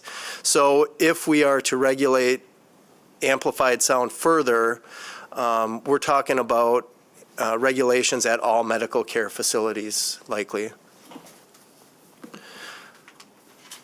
So I don't have a recommendation for you. As you may have sensed, whenever I come up here to talk about a topic, usually there's some legal tension around the topic. There's some probably community expectations that deserve some additional conversation. But what we really need to know from this committee of the whole is whether or not there's an appetite for further regulation, and what does that look like? If there is an appetite for regulation, we're going to have to go back and look at, is it a 500-foot setback? Is it at entrances? Is it, something a little bit more narrowly tailored? But we can do that. We can't do that work until we hear from this body to see if a majority are in support of further regulation. City Manager? Yeah, I want to thank the city attorney, deputy city attorney for their work on this. I should have said this earlier. This was originally scheduled for conversation at the Public Safety Committee on July 29th. Some of you have asked for that. And unfortunately, we could not get to that item today, and so we'll make sure the Public Safety Committee gets an update on this discussion. But since the majority of the commission's here today, we wanted to continue the conversation today since we couldn't do it at the last meeting. Yep. Thanks for the briefing. Obviously we start with Voltaire's famous statement, which is, I disagree with what you say, but I'll defend it to the death. You're right to say it. The First Amendment's incredibly important, and it's profoundly important that we allow in our democracy people to say what they want to say, and not try to put barriers and limits on it that don't make sense. Now, that being said, my ability to express an opinion can be done in such a way that it's makes your life unlivable.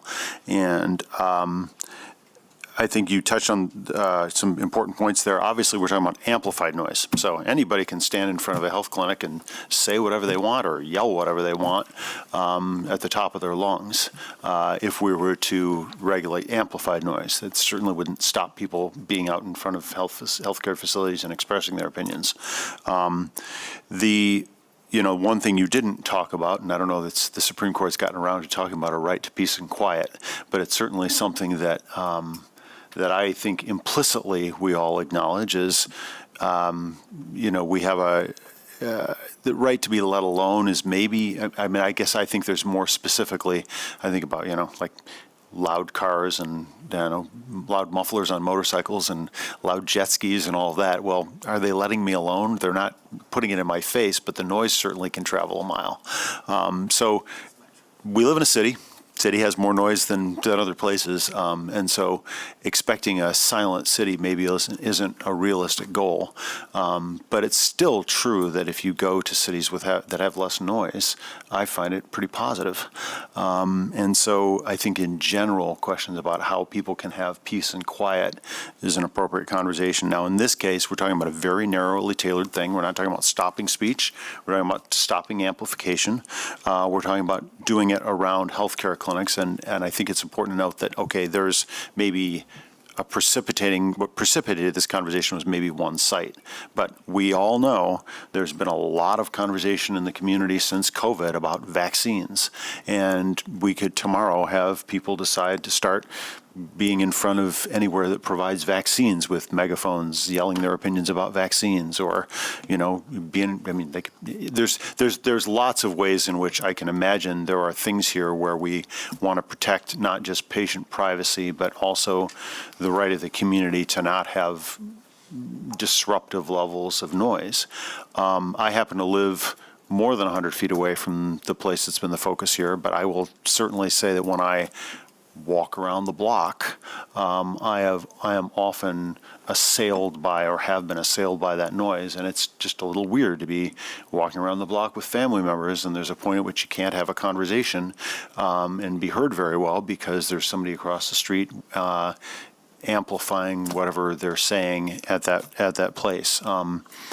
So I think that noise ordinance tailored specifically to amplified sound and a noise ordinance specifically tailored to healthcare facilities is a very conservative and reasonable thing to contemplate doing.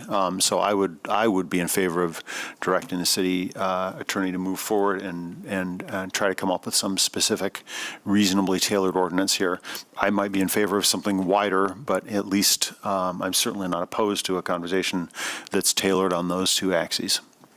So I don't know if Commissioner Isasi.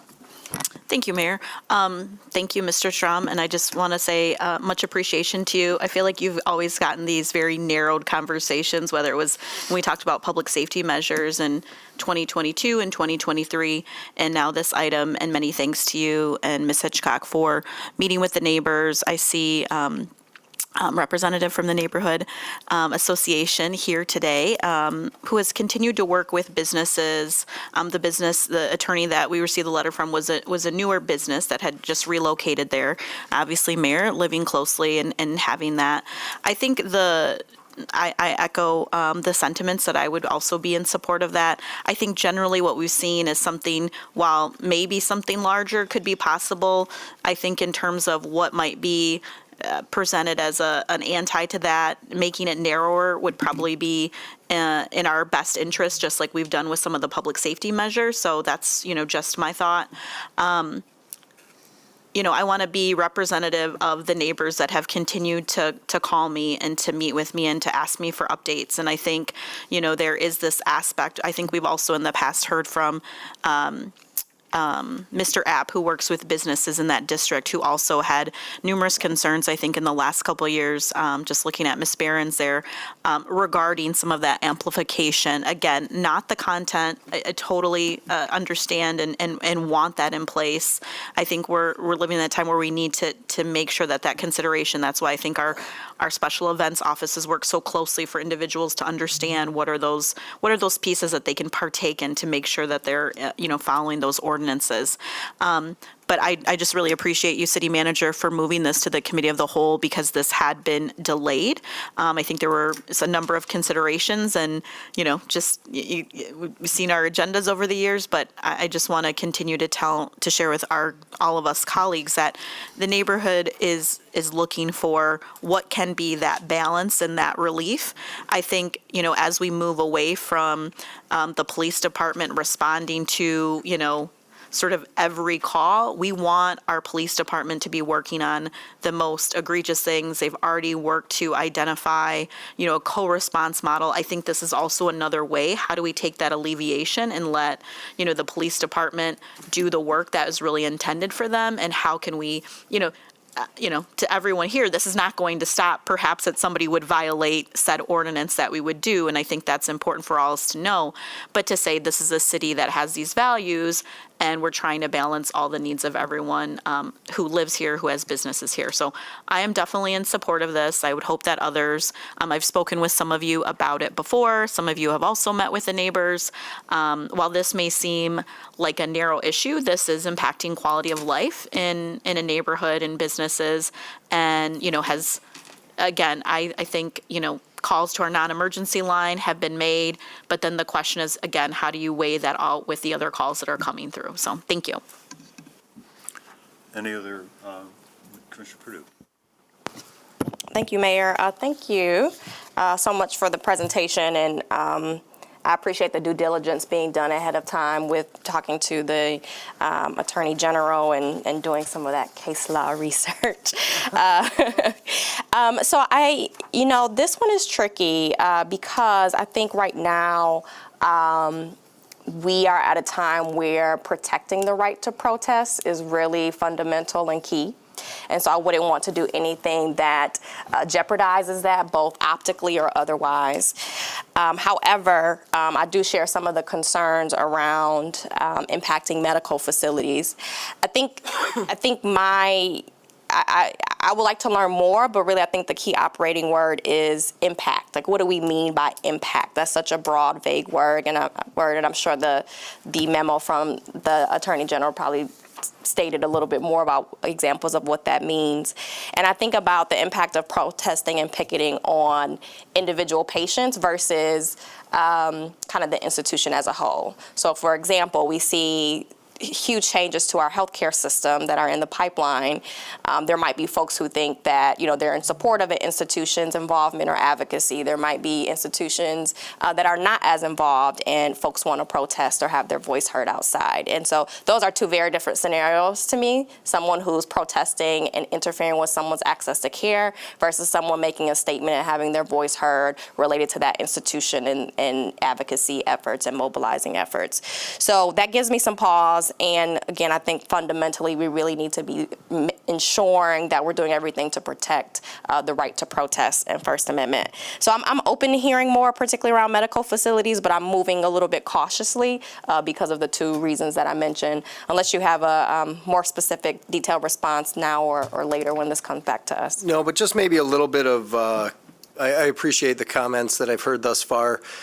I will say that, we've heard some calls for doing something more aggressive, like as far as even banning amplified sound everywhere in the city, because maybe everybody finds amplified sound obnoxious, and that would be the broadest, maybe arguably unconstitutionally vague way to enforce amplified sound and make everybody get a special events permit for amplified sound. What we've done is looked at the cases, and most courts and jurisdictions say that a number of feet from an entrance of a medical care facility should or could be kind of sacred ground for the patients and for the families. And I don't think there's a magic number out there, but if you look at what would be reasonable to set back amplified sound and other protest or picket activities, what we would suggest is probably amplified sound is the right place to start based on some of the community concerns that we've heard. And that would be in my opinion, an easy tinkering to the current noise ordinance as you build in a buffer zone, which is a certain amount of feet. It's easy to enforce because then if you see someone using amplified sound within that buffer zone, it's kind of a quick ticket as opposed to a volume measurement of conversational sound amongst other ambient noise within a neighborhood. So that's probably what it would look like if we got some direction from this commission to move forward. But there might be some additional conversation about operationally what's the right amount of space. I don't know. Is it 300 feet? Is it 500 feet? Is it more? Yeah. So if we move forward with looking at additional options, in addition to looking at case law, what would that outreach, how would you tap on experts in the First Amendment space, in the healthcare space, patient space, advocacy space to make sure we're designing this in a way that truly hits the intended target and really limits those unintended consequences? I think we just look at other cities that already have this in place and what has been upheld, if that's the case. I think we have started to do that. I believe the city of Detroit has a similar ordinance, and it might be 350 or 500 feet. We're not going to push people off the block. They're going to be able to utilize a block, but not all medical facilities look alike. Some have one small entrance point, others have multiple entrance points. And so I think we'd want to hear from the medical community to make sure that we're understanding their expectations too, which is why this probably isn't a fast, quick change, but whenever we change an ordinance, we have a first reading, we have public comment, we have an approval and a process that this commission uses, and then we have ultimate implementation or effective dates. Yeah, just to summarize, I would be interested in exploring this only within the context of buffer zones and with that input from the medical community. I would also like to offer, Mayor, that in addition to listening to the public and to the medical community, we also need to hear from our police department, who ultimately will be the responsible party for enforcing it, and this would put them in even more direct contact with people who are protesting, and there is intended and unintended consequences when we ask law enforcement to begin to prioritize these type of nonviolent type of issues. So I think that's part of the discussion we should consider, in addition to the legal ramification, the operational considerations, and whether or not this is the best and highest use of our police department's time. Yeah. So actually, Commissioner Knight, you had comment? Just to add to Commissioner Perdue, I understand the pangs of possibly that noise, but back to your point that it's about the thing rather than the,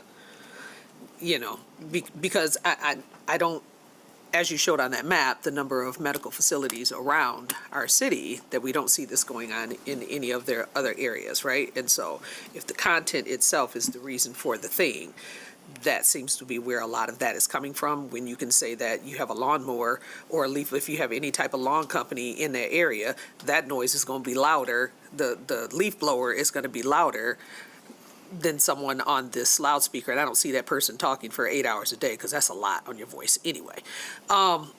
So that makes me think about that, and then it makes me think in the future that this could become very messy as we continue to say, well, this person went down the street and they got on the loudspeaker and said something for a few minutes, and then somebody calls the police. Well, the police got to run over here to try to find this person, and this person over here is, you know what I mean? It feels like it's getting ready to be real messy.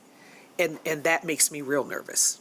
But thank you, Commissioner. It is true that we have a noise ordinance on the book right now, so it's not like we're comparing something to nothing.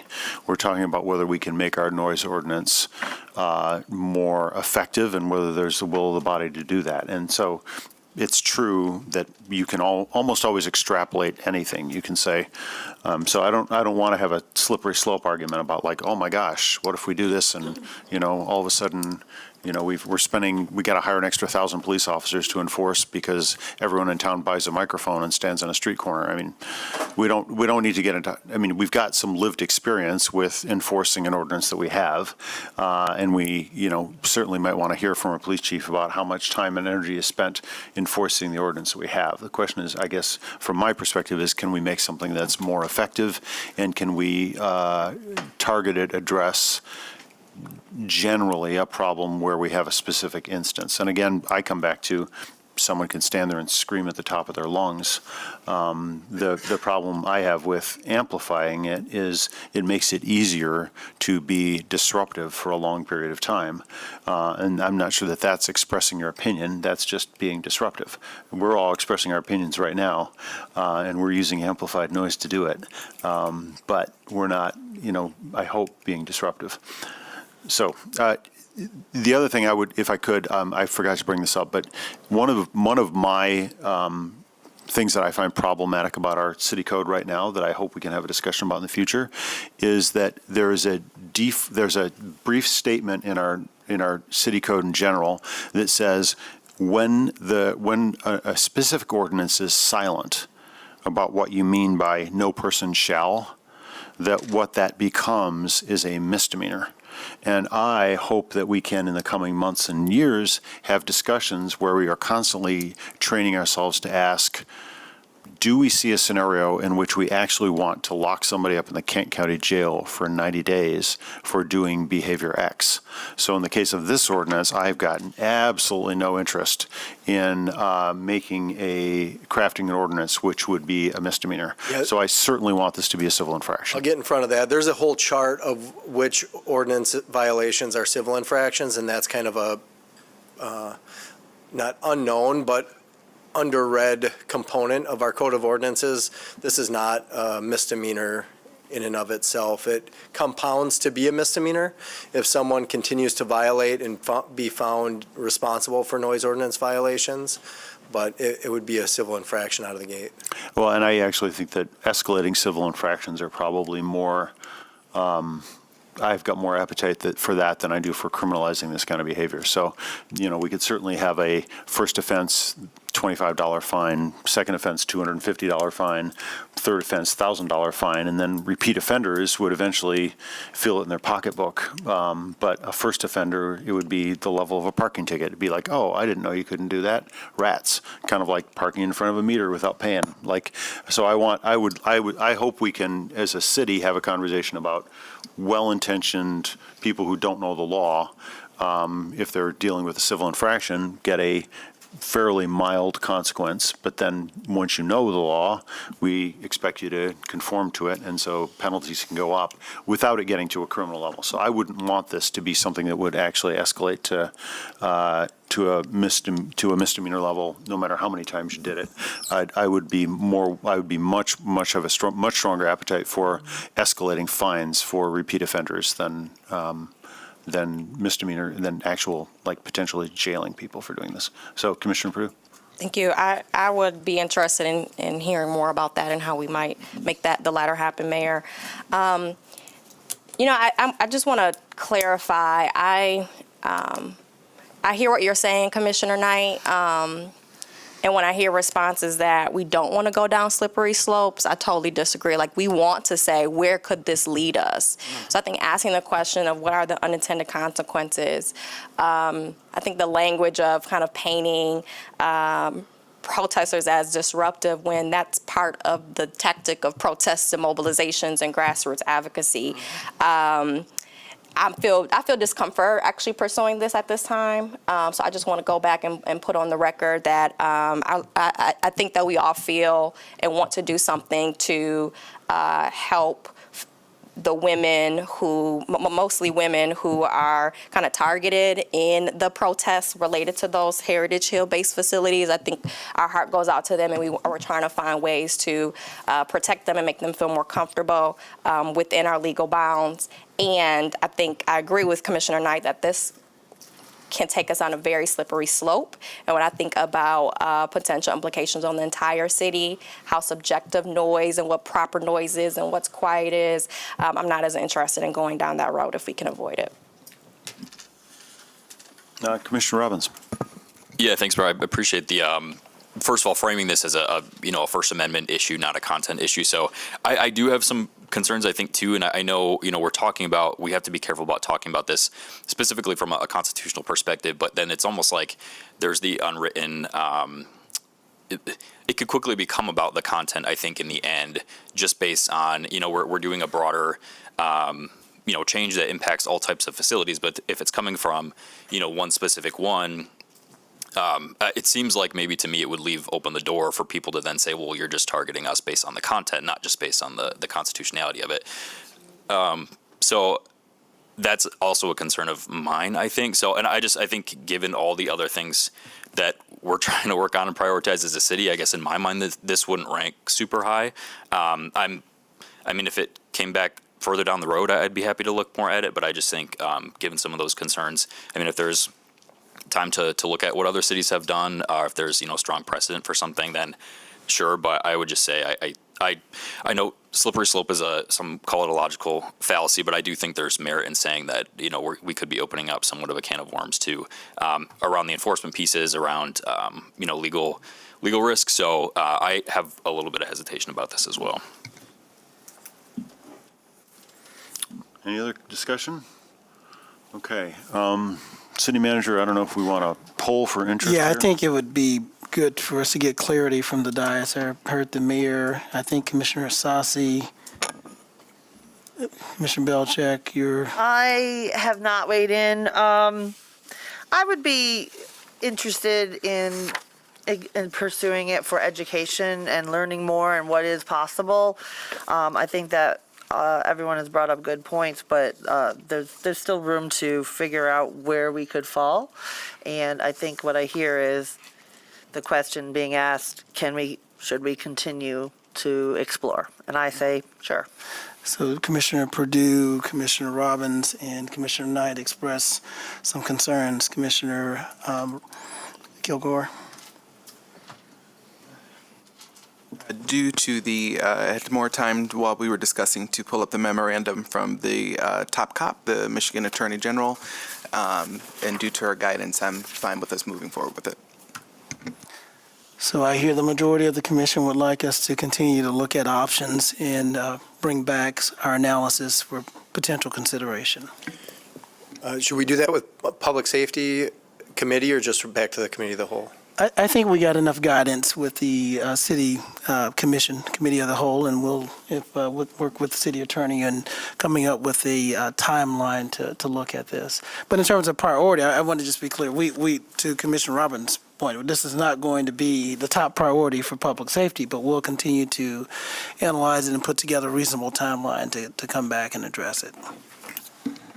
Thanks.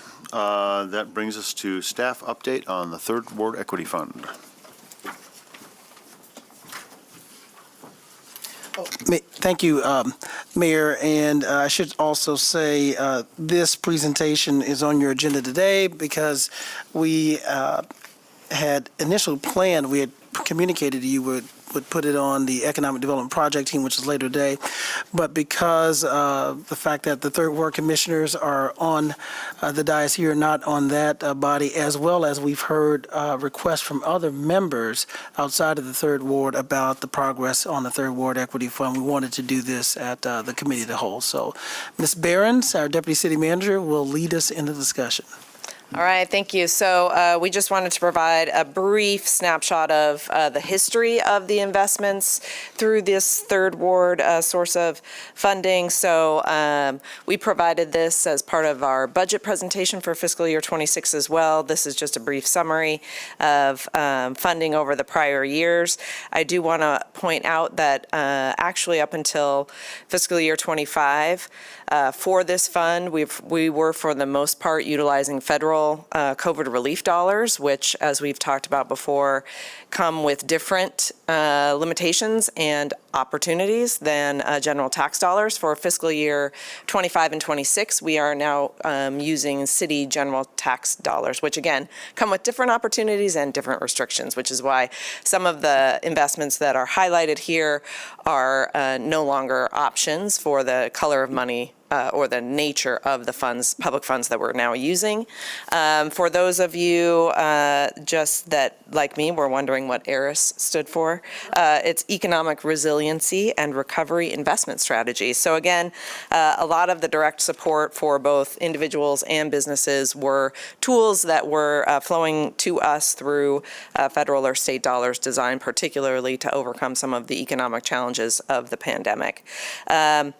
You see that in fiscal year 2020, 21, and 22, there was a broad investment strategy there. So it was in individual relief, largely around housing stability, housing repair, strategies to keep people in their homes, some basic needs around youth in particular, and then small business support, whether that was activation to encourage folks to get back out there and visit their local businesses, or direct support for those small businesses to adapt to a changing climate or to sustain them during some of those more challenging times.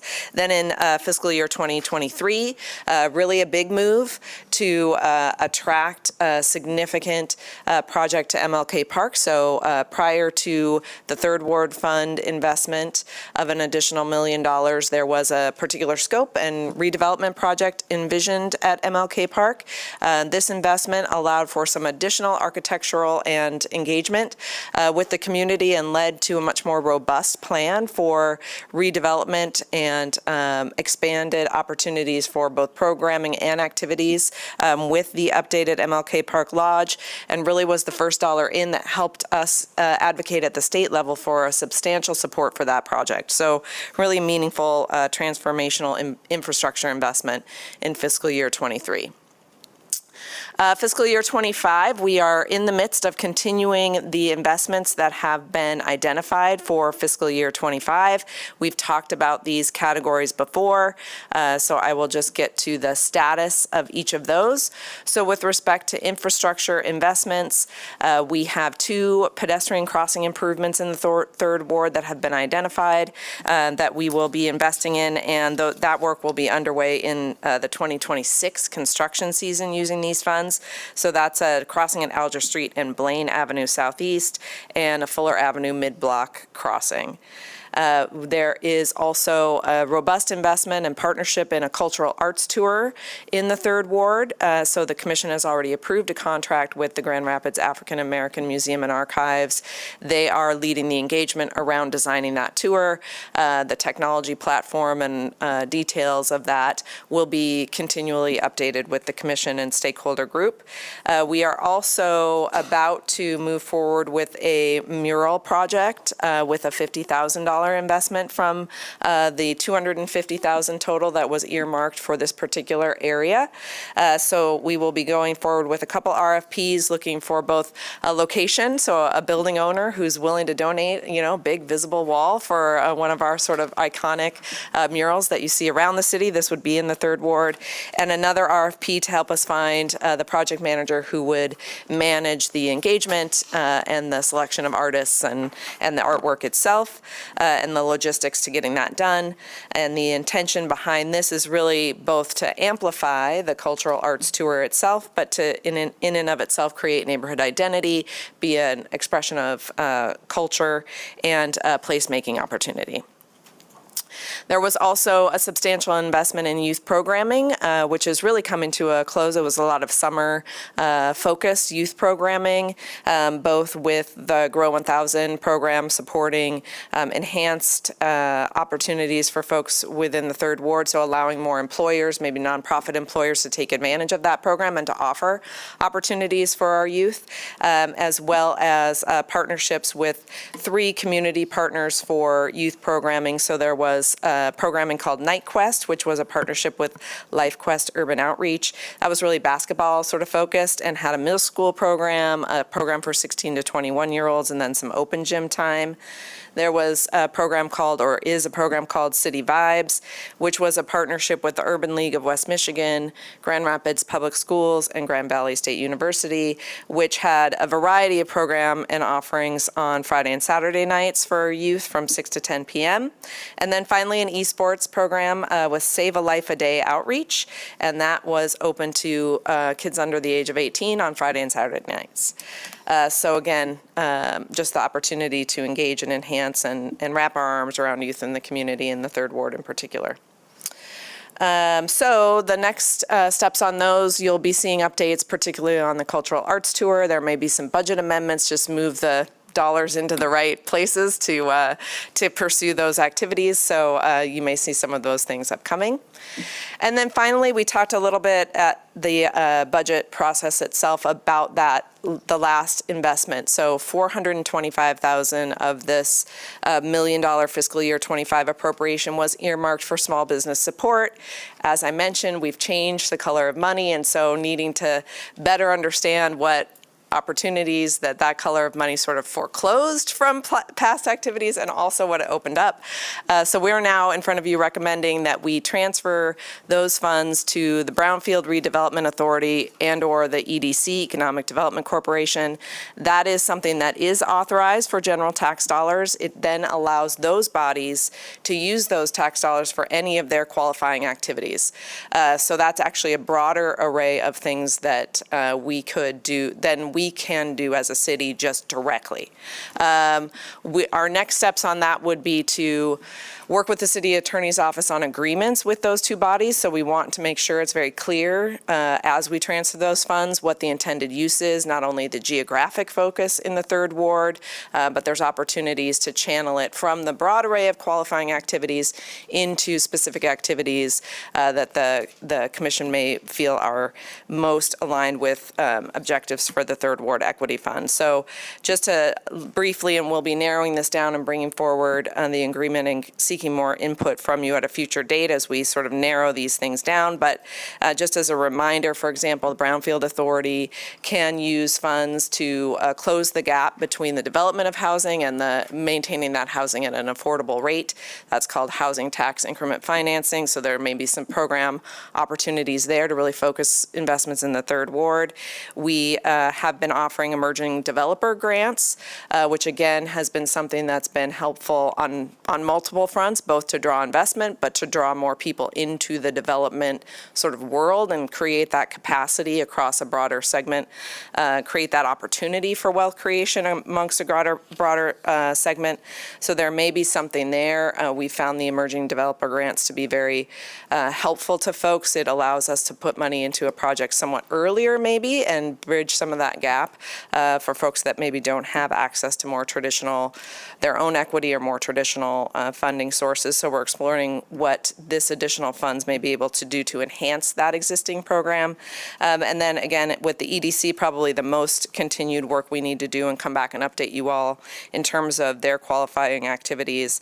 But we're really evaluating, are we able to use their authority to do that small business assistance, whether it's in some form of investment or technical support. So more to come on that, but our recommendation is to transfer it to the Brownfield Authority and or EDC. We would come forward with agreements that have more specificity on exactly how we would be setting those funds up then to be channeled at a future date. And I know I already said finally, but I mean really finally now. You also have the fiscal year 2026 appropriation, which again was $1 million. And so we're working now on bringing forward ideas and recommendations for that. From the staff level, we really are recommending a focus on transformational infrastructure, and there are a couple candidate projects and opportunities. One would be around an infrastructure investment that's really in the planning stages now and will be the subject of a presentation shortly at EDPT called the South Side Creekways project. So that is a trail planning project that is being run out of our Parks Department. Planning dollars were allocated out of some ARPA funds that the city received, but it becomes that trail connection in the Silver Creek corridor that will connect to the Oxford Trail, which has a major improvement underway, and will connect to the river, Grand River Greenway trails as well. And we're really in the midst of a robust planning process that you're going to hear more about, but it is focusing on the economic development opportunities of an investment like this, of a trail that becomes really sort of a neighborhood and regional, sub-regional organizing principle, not only about recreation, but about economic development opportunities that could be unlocked by that sort of investment, and about the placemaking opportunities and activation opportunities for sort of continued focus. So more to come on that. Another idea is transforming existing major street corridors with some sustained investment over time. So both of these kinds of projects would obviously take more than the $1 million of the Third Ward Equity Fund, but the idea is really to galvanize and show early support and then develop a sustained approach to kind of continuing those improvements. So another opportunity is that sort of major street corridor transformation through streetscape, pedestrian crossing, other sorts of infrastructure improvements that can help revitalize a commercial area. So I'm happy to take some feedback on those ideas now, but also as we move forward and as you hear more about the Southside Creekways program, we're certainly open to more feedback as well. So that is what we have today for our update. Thanks. I guess I'd like to kick it off. A couple things. And this is maybe just a critique of headline, but the small business support, you talked a lot about housing opportunities, and that's great. And I think that work we can do to facilitate housing investment is really, I think, important to everyone on the commission. Wondering, at the time we came up with our recommendations, the land bank was really in its infancy or nascence. Would it be possible to take some of that $425,000 and use it to prime the pump on land bank activities? Could some of that be transferred to the land bank so that it could work specifically on housing opportunities and partial acquisition for small developers in the Third Ward? Doing that kind of work, and it could, assuming it could be targeted or earmarked the same way, so that it was like specifically allocated to be used for acquisitions in that area. That's one thing I wondered about. That I wonder if you could speak on. The other is, I continue to want to have us have a conversation about the definition of this fund, because the third ward's big, and not all of the third ward needs help in ways that other parts of the third ward do, and the inception and I think the motivation behind even having a third ward equity fund was acknowledging long-term structural disinvestment and underinvestment in some parts of our community, but they're not all in the third ward. And so if we look at neighborhoods of focus and census tracts where there's real need for help, a lot of those are also in the first ward, and nothing in the second ward leaps to mind. My second ward colleagues may have some second ward areas that are in mind, but I certainly think like the median voter might think that South Division's in the third ward, and it's not. It's the first ward, and so there's a lot of opportunity and a lot of interest, I think, in the community in doing some good work on in that area. For example, I'm thinking there's a lot of sort of lower west side communities that could certainly use some support and investment of in the same kinds of ways that this is being used. And so I'm a little reluctant to have a fund that's defined by a ward rather than defined by communities of need. And so I would like long-term to have this commission have a discussion about defining and clarifying, because some of the third, like Burton and the East Beltline, is not what I think about as a place that really needs focused, targeted investment. That's in the third ward. I think when we say third ward equity fund, we're almost always looking at urban core areas, but those aren't all in the third ward. And so I think we need to keep having a conversation about how to most effectively help the most people with our dollars in the city. And not focus on ward lines, which are, after all, political lines for voting purposes. They're not investment lines. Commissioner Kilgore. Yes, thank you, Mayor, for your feedback. We did answer that question in budget season. The majority of the commission was good on moving forward with keeping the third ward fund regionally within the third ward. But I really want to ensure that I get feedback from our colleagues today on what's in front of us, because this has been a very energetic conversation within community, and constituents really want feedback. My colleague in the third ward, Commissioner Perdue, worked really hard before my tenure began with local small business owners about this fund. And now that we know the parameters and what we can and cannot do with these funds, it's really important. Folks still want to see something done. They still know that dollars are available, so it's really incumbent upon us to now take some action. So I'd like to provide my feedback and would love to hear from colleagues on exactly what Ms. Behrens presented today. First and foremost, transferring the $425,000 to Brownfield Redevelopment Authority and EDC. I'm supportive of that. I think that is a good use of these funds. Once again, as we learn that, okay, we couldn't support small businesses and local businesses like we thought, but this may be another way to help champion some of the challenges that we have within community. So really excited about that. Recommended focus. Infrastructure focus. As the former chair of the Vital Streets Oversight Commission, so excited to hear about this. I really would like to uplift some of the concerns that I've heard from neighbors for many years now in terms of existing major street corridors. There's groups all over the third ward organizing for street safety. I think that's really important, and if we could prioritize one before the other, I would honestly have, I don't know if Ms. Behrens, if you were thinking we'd be able to do this at the same time for fiscal year 2026, but before we put money into the Southside Creekways, I'd like to see some of those major street corridors be safer, be better for pedestrians, more bike lanes, things like that before the Southside Creekways. But that does not mean that I'm not excited about connecting.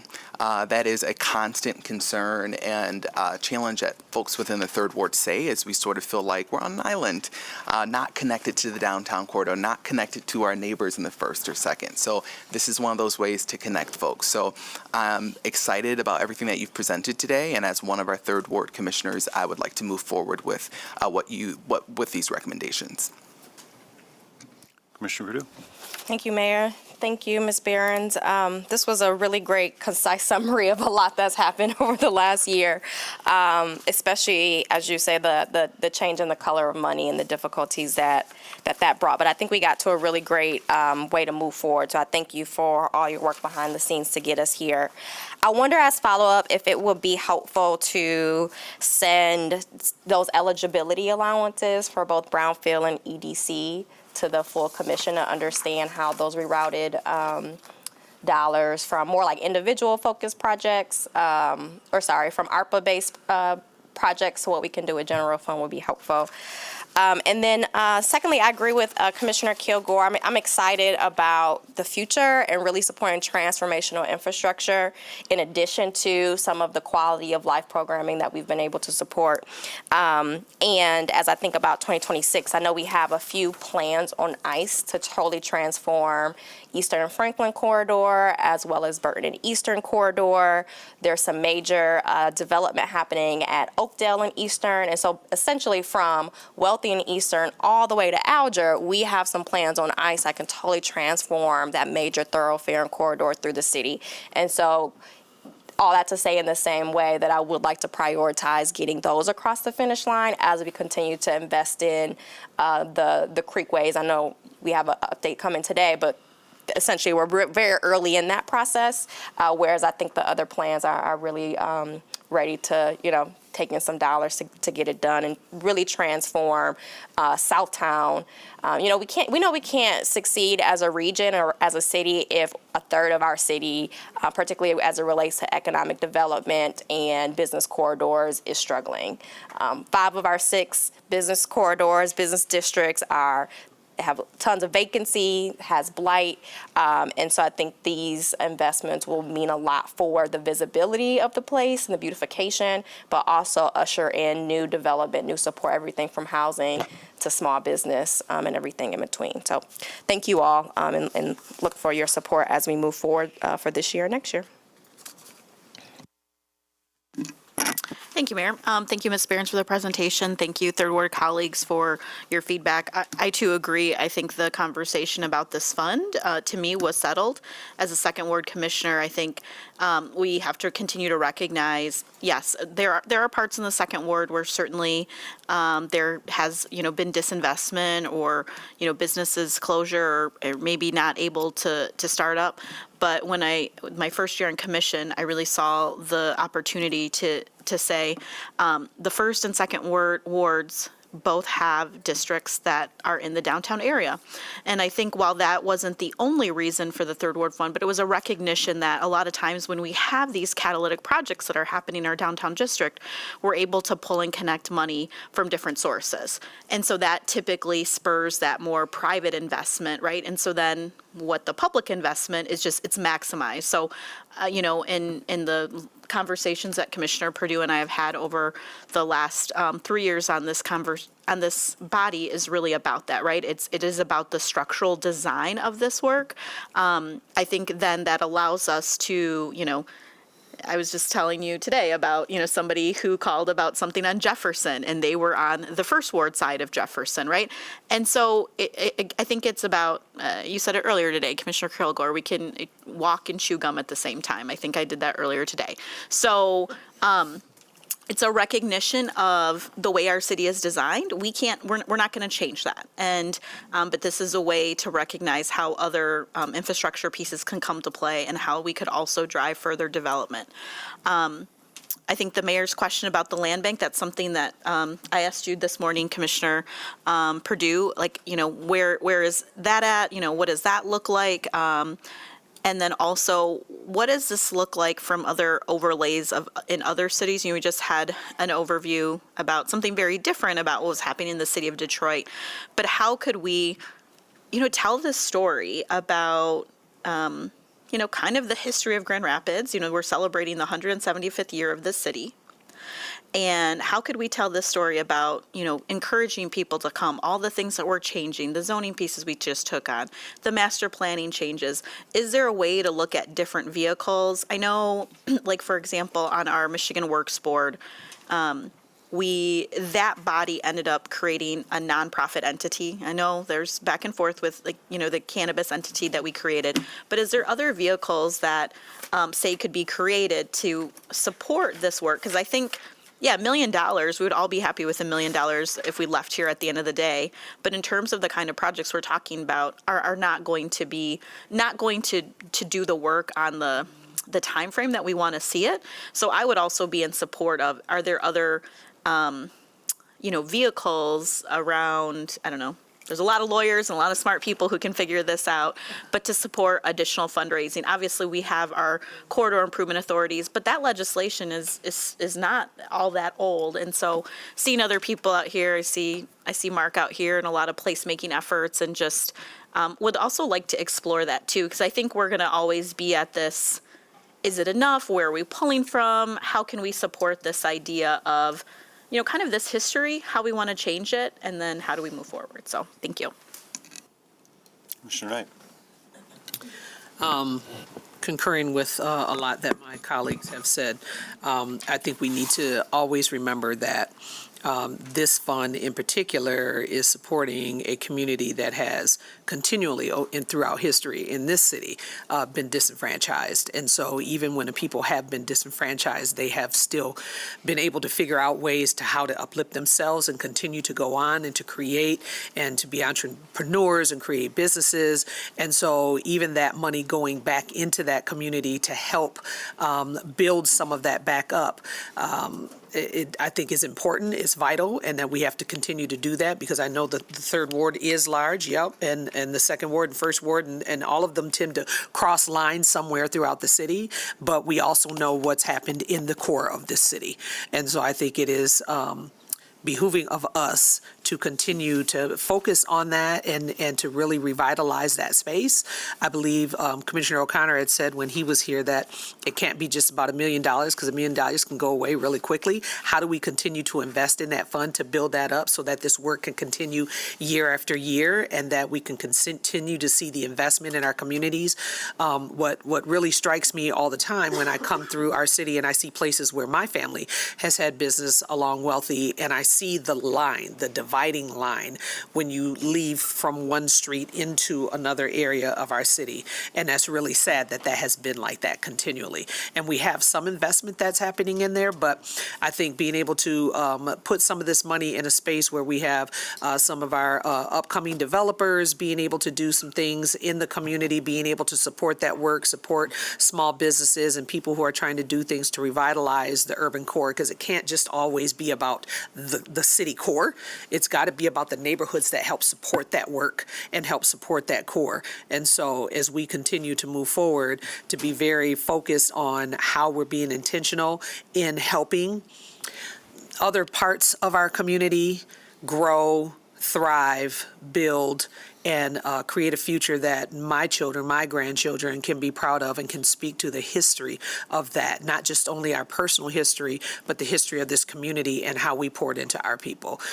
So I'm definitely, when you talk about the transformation of the major street corridors and streetscapes, has really been important to me. I remember being at the Urban League and literally having our youth go out every weekend and clean up that corridor of that corner within a mile of that organization, and pick up the trash and pulling weeds and making it look like a better place. When people see something that looks better, that makes them feel better. And then that helps the mental health and also the thriving of the mindset of people to want to do better. And so I really think that we need to continue to focus on how we're going to continue to build this, but what other creative ways can we utilize these funds to help that central core of our city grow and thrive. Thank you. Anyone else? All right, thank you for the update. That brings us to staff briefing on the Michigan Talent Partnership Grant application process. And I suspect this will be Ms. Renero, because she's walking to the front. Well, while she's on her way, Mayor, we've had, this is another briefing we initially had scheduled for Economic Development Project Team, but since there is multiple interests across the dais on this topic as well, we thought it would be good to give both the commission and the public an update. I think Ms. Raniero sent a very informative email last week. I think I also sent some a few months ago on the progress, and so we've gotten a little bit more information on where we might stand in terms of our competitiveness for this opportunity. So, Ms. Raniero. Thank you. So I wanted to go through the grant and talk about the timeline and some of the guidelines. But I also just want to zoom out a minute to just give you a little bit more context on how we got here.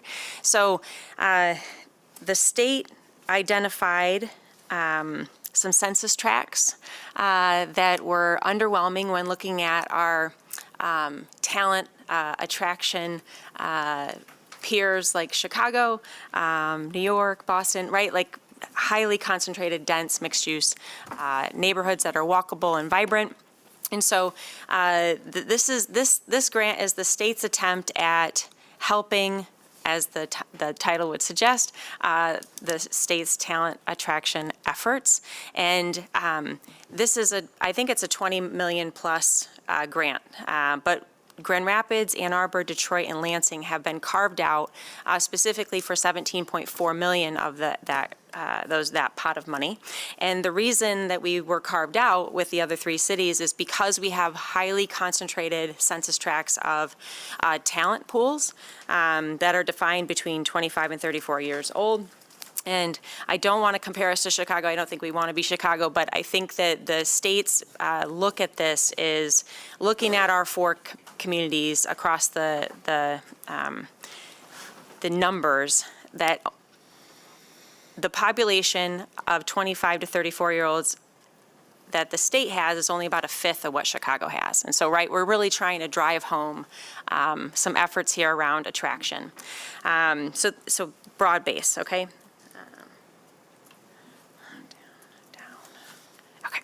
Oh, that was the last slide. Okay, so the notice of funding opportunity was announced last fall. This, again, I just described as $17.4 million. We've got one application per city. It's a 1-to-1 match, and so we're trying to be really aggressive, but that's a limited pot of money that we could not possibly do all the things that we want to do when thinking about our list. Back in the spring, we evaluated across several different departments, projects across the city, and worked with the technical assistance provider, the Smith Group, that was assigned to us from the state to put forward a project that would be most competitive based on the scoring criteria that was most recently issued in July, alongside the program guidelines that were issued in June. This is a deadline of September 25th, and so we're working closely, again, with cross departments as well as our partner DGRI, who Mark Miller is here, if we've got questions for him more specifically on the scope, because I feel newer to the table. But the North Monroe Revitalization or Hill and River Network project is where we're honing in. And this is a comprehensive connection strategy between Belknap, the Grand River, North Monroe to downtown Grand Rapids. So again, we've got more stakeholders in the room that can help us answer questions, but the thought path here was that this is one of the areas of the city that has a large concentration of 25 to 34-year-olds.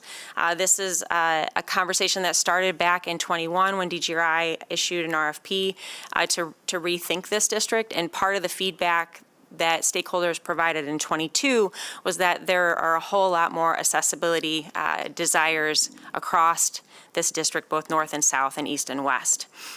And so, again, we're working to put the application forward now, and so that so where we will hone in depends, but there's several components to this, whether you're looking at mobility across Division Ionia, north up to Belknap neighborhood, or over to the river and the vibrancy there.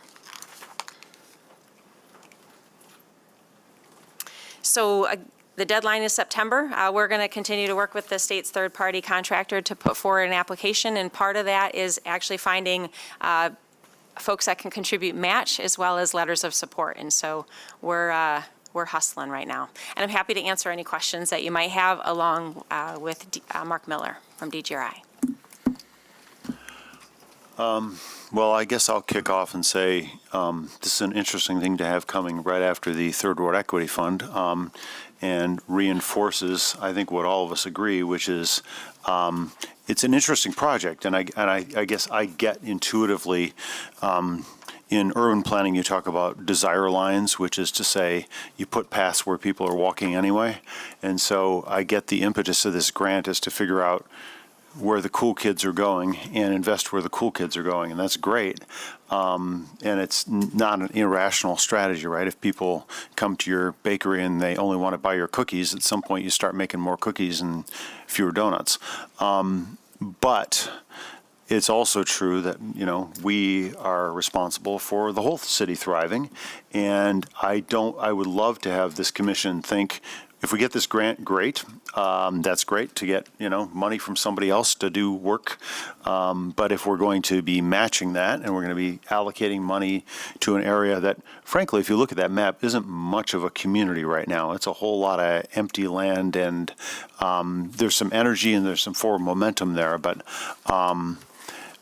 I would hope this commission would think longer term about, does that spur us to do essentially our own matching grant into some communities that could need some help? And some of those are in the Third Ward, some of those are in the First Ward, but I think that maybe this might precipitate a larger conversation about maybe we retain a Third Ward Equity Fund, but we also have a Neighborhoods of Focus Fund that runs in parallel to that, where we can look at investing in areas that maybe grant writers don't think are cool, but still have our residents living in them, and we want to make them cool. And so, since we keep talking about chewing gum and talking at the same time, I would love to have us think. So this sounds great, but I want to put a big pin here, and let's have a discussion about whether we want to prioritize and emphasize some other city investments outside of this, were this to it. I appreciate that you can only ask for one target and one grant in one area, and I believe you. Could you talk a little bit more, maybe though, before we get to other questions about, like, you presumably you just screen, and this is where you landed, but can you tell us, I get you just said young people are here, but can you go into a little bit more detail about other areas you considered and why this rose to the top? Sure. We looked at the Southside Creekways project, so connecting really Boston Square over to Factory Yards and daylighting Silver Creek and Plaster Creek, which Carrie's going to give a presentation here a little bit on with a little bit more detail. And I think that the timing of that one is a little bit farther, or it needs a little bit more attention. And then we also looked at Bridge Street on the west side with the investment of the soccer stadium, because I do want to emphasize this is a 50% match. And so we're really trying to take advantage of dollars that have been invested right around the corner, right, the medical mile, as well as Corwell's headquarter investment, which is not minuscule. It's $100 million of investment, and they are going to keep going and add housing. And so I think that the scoring criteria really emphasize some of the timing readiness, as well as just being able to bring dollars. And so outside of that, those are the couple points that I would make on other submittals. Great, thank you. Any other questions from colleagues? Commissioner Perdue. Thank you. Thank you for the presentation. I know this has been a topic of conversation for many a months, so thank you for bringing this and the transparency of sharing this with everyone. You know, Mayor, I appreciate your comments, and I echo them in so many ways. And I look at slide 3 at the list of neighborhoods here that will be targeted with this project, and I wonder, for the eligibility, transit-rich, high-density, high-amenity, vibrancy, looking to attract and retain young people, why Cesar Chavez, Eastern Avenue, Kalamazoo, Division, Burton corridors aren't also considered. You know, I think Mayor brings up a good point about like this is a really cool addition of stairs and connectivity. But as I mentioned in our last item, that we have 2 transformational infrastructure projects on ice that can totally transform a huge thoroughfare through the city and spur much more more transformational walkability and attraction and so on and so forth. So I do, I see this as a missed opportunity in some ways, and I hear kind of the deadlines we were on, the criteria, and I know we've kind of talked about this at length behind the scenes, and if this opportunity for this particular grant comes up again next year, the team has committed to really taking a strong look at some of the kind of Eastern Avenue corridor and some of those other projects.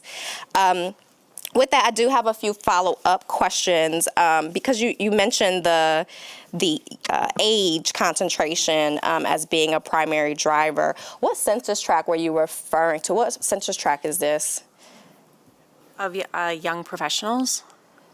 Yep, you said this census tract has the highest concentration of young professionals, 25 through 34-year-olds. Yes, I'm sorry. So when thinking about this particular project, we looked at pockets of this. I mean, we looked at all the city in totality, and this is one of many that have, or one, I wouldn't say many, but one of the highest concentrations.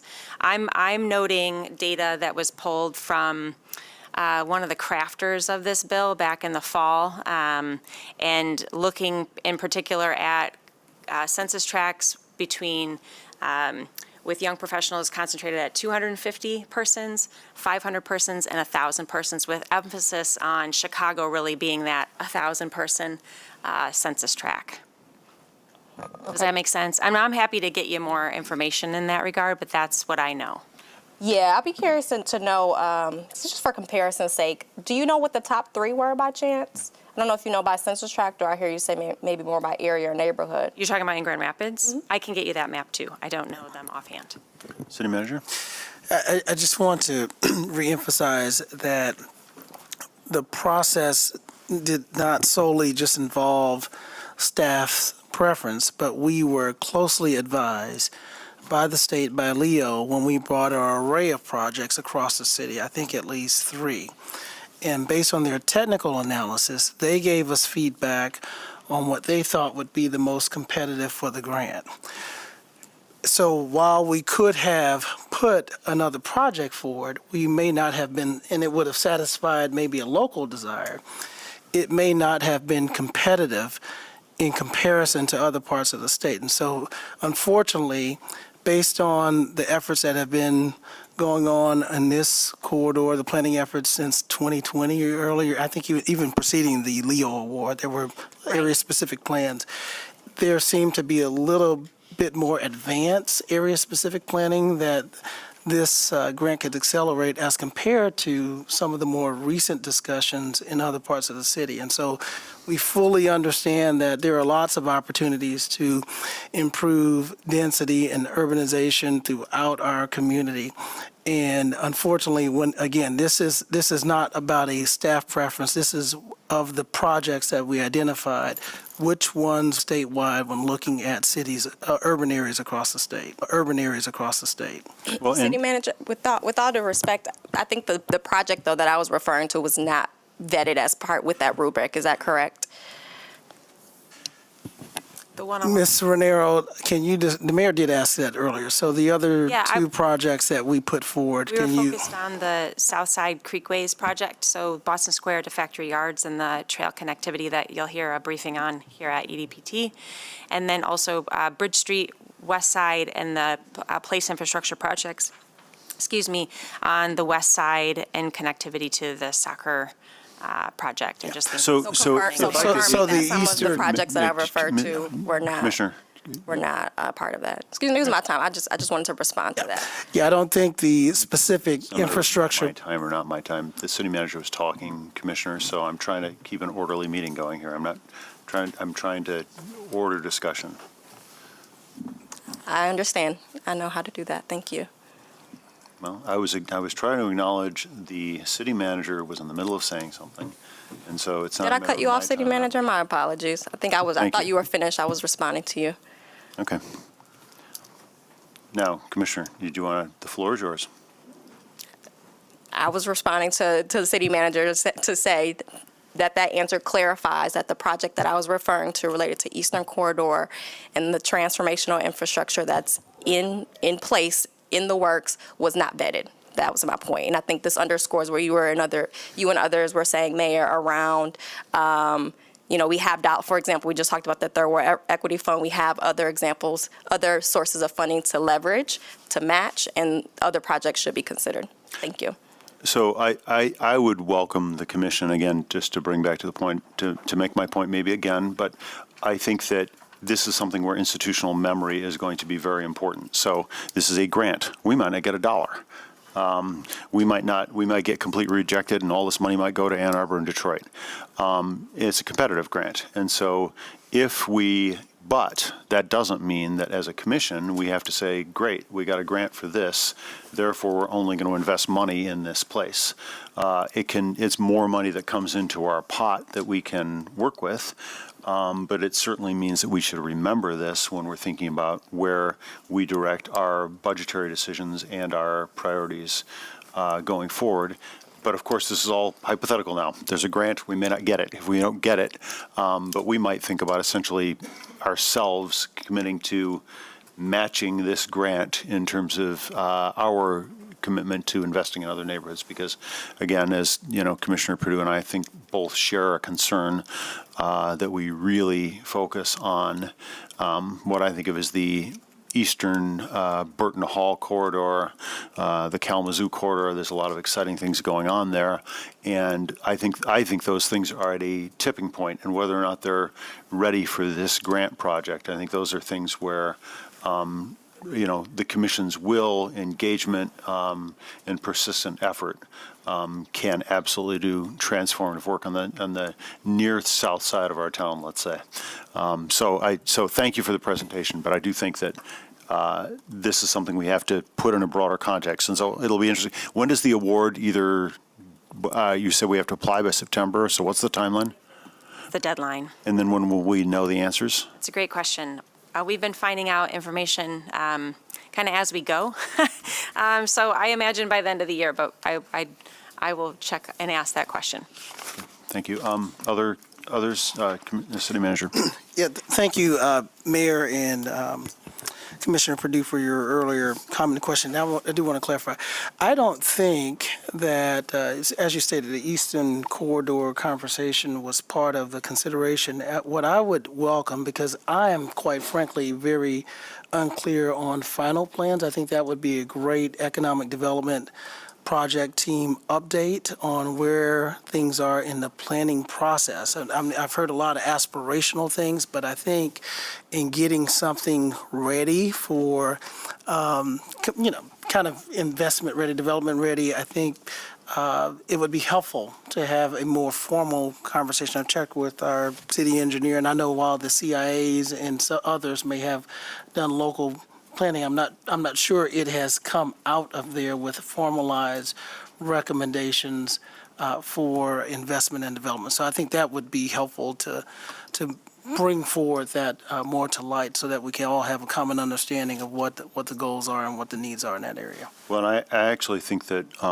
if I could, a lot of the critical things the city can do, particularly in those corridors, turn out to be infrastructure investments. And so then that means that getting mobile GR involved in that conversation and involved in the visioning is going to be really important. And there's certainly at least seem to be fairly serious proposals at the state level right now for new levels of road funding. And if that happens, I certainly hope that we can start thinking and dreaming about ways to use that money transformationally and not simply to support the status quo. I think that may be an opportunity for us to do some real multimodal dreaming and working, and particularly,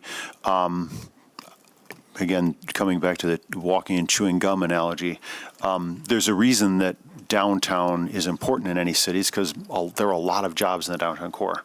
And so connecting our neighborhoods to the downtown core in feasible transportation methods that not hugely affluent people can use, that's where good transportation systems can really do some work on equity, I'm convinced. And so the ability to meaningfully and robustly connect some of those cores to downtown, they're not that far away. They feel farther away than they are. And so infrastructure that can make that, bridge that gap is something that I think we may be in a position to talk about, because we may find we have new money. But again, that's down the future.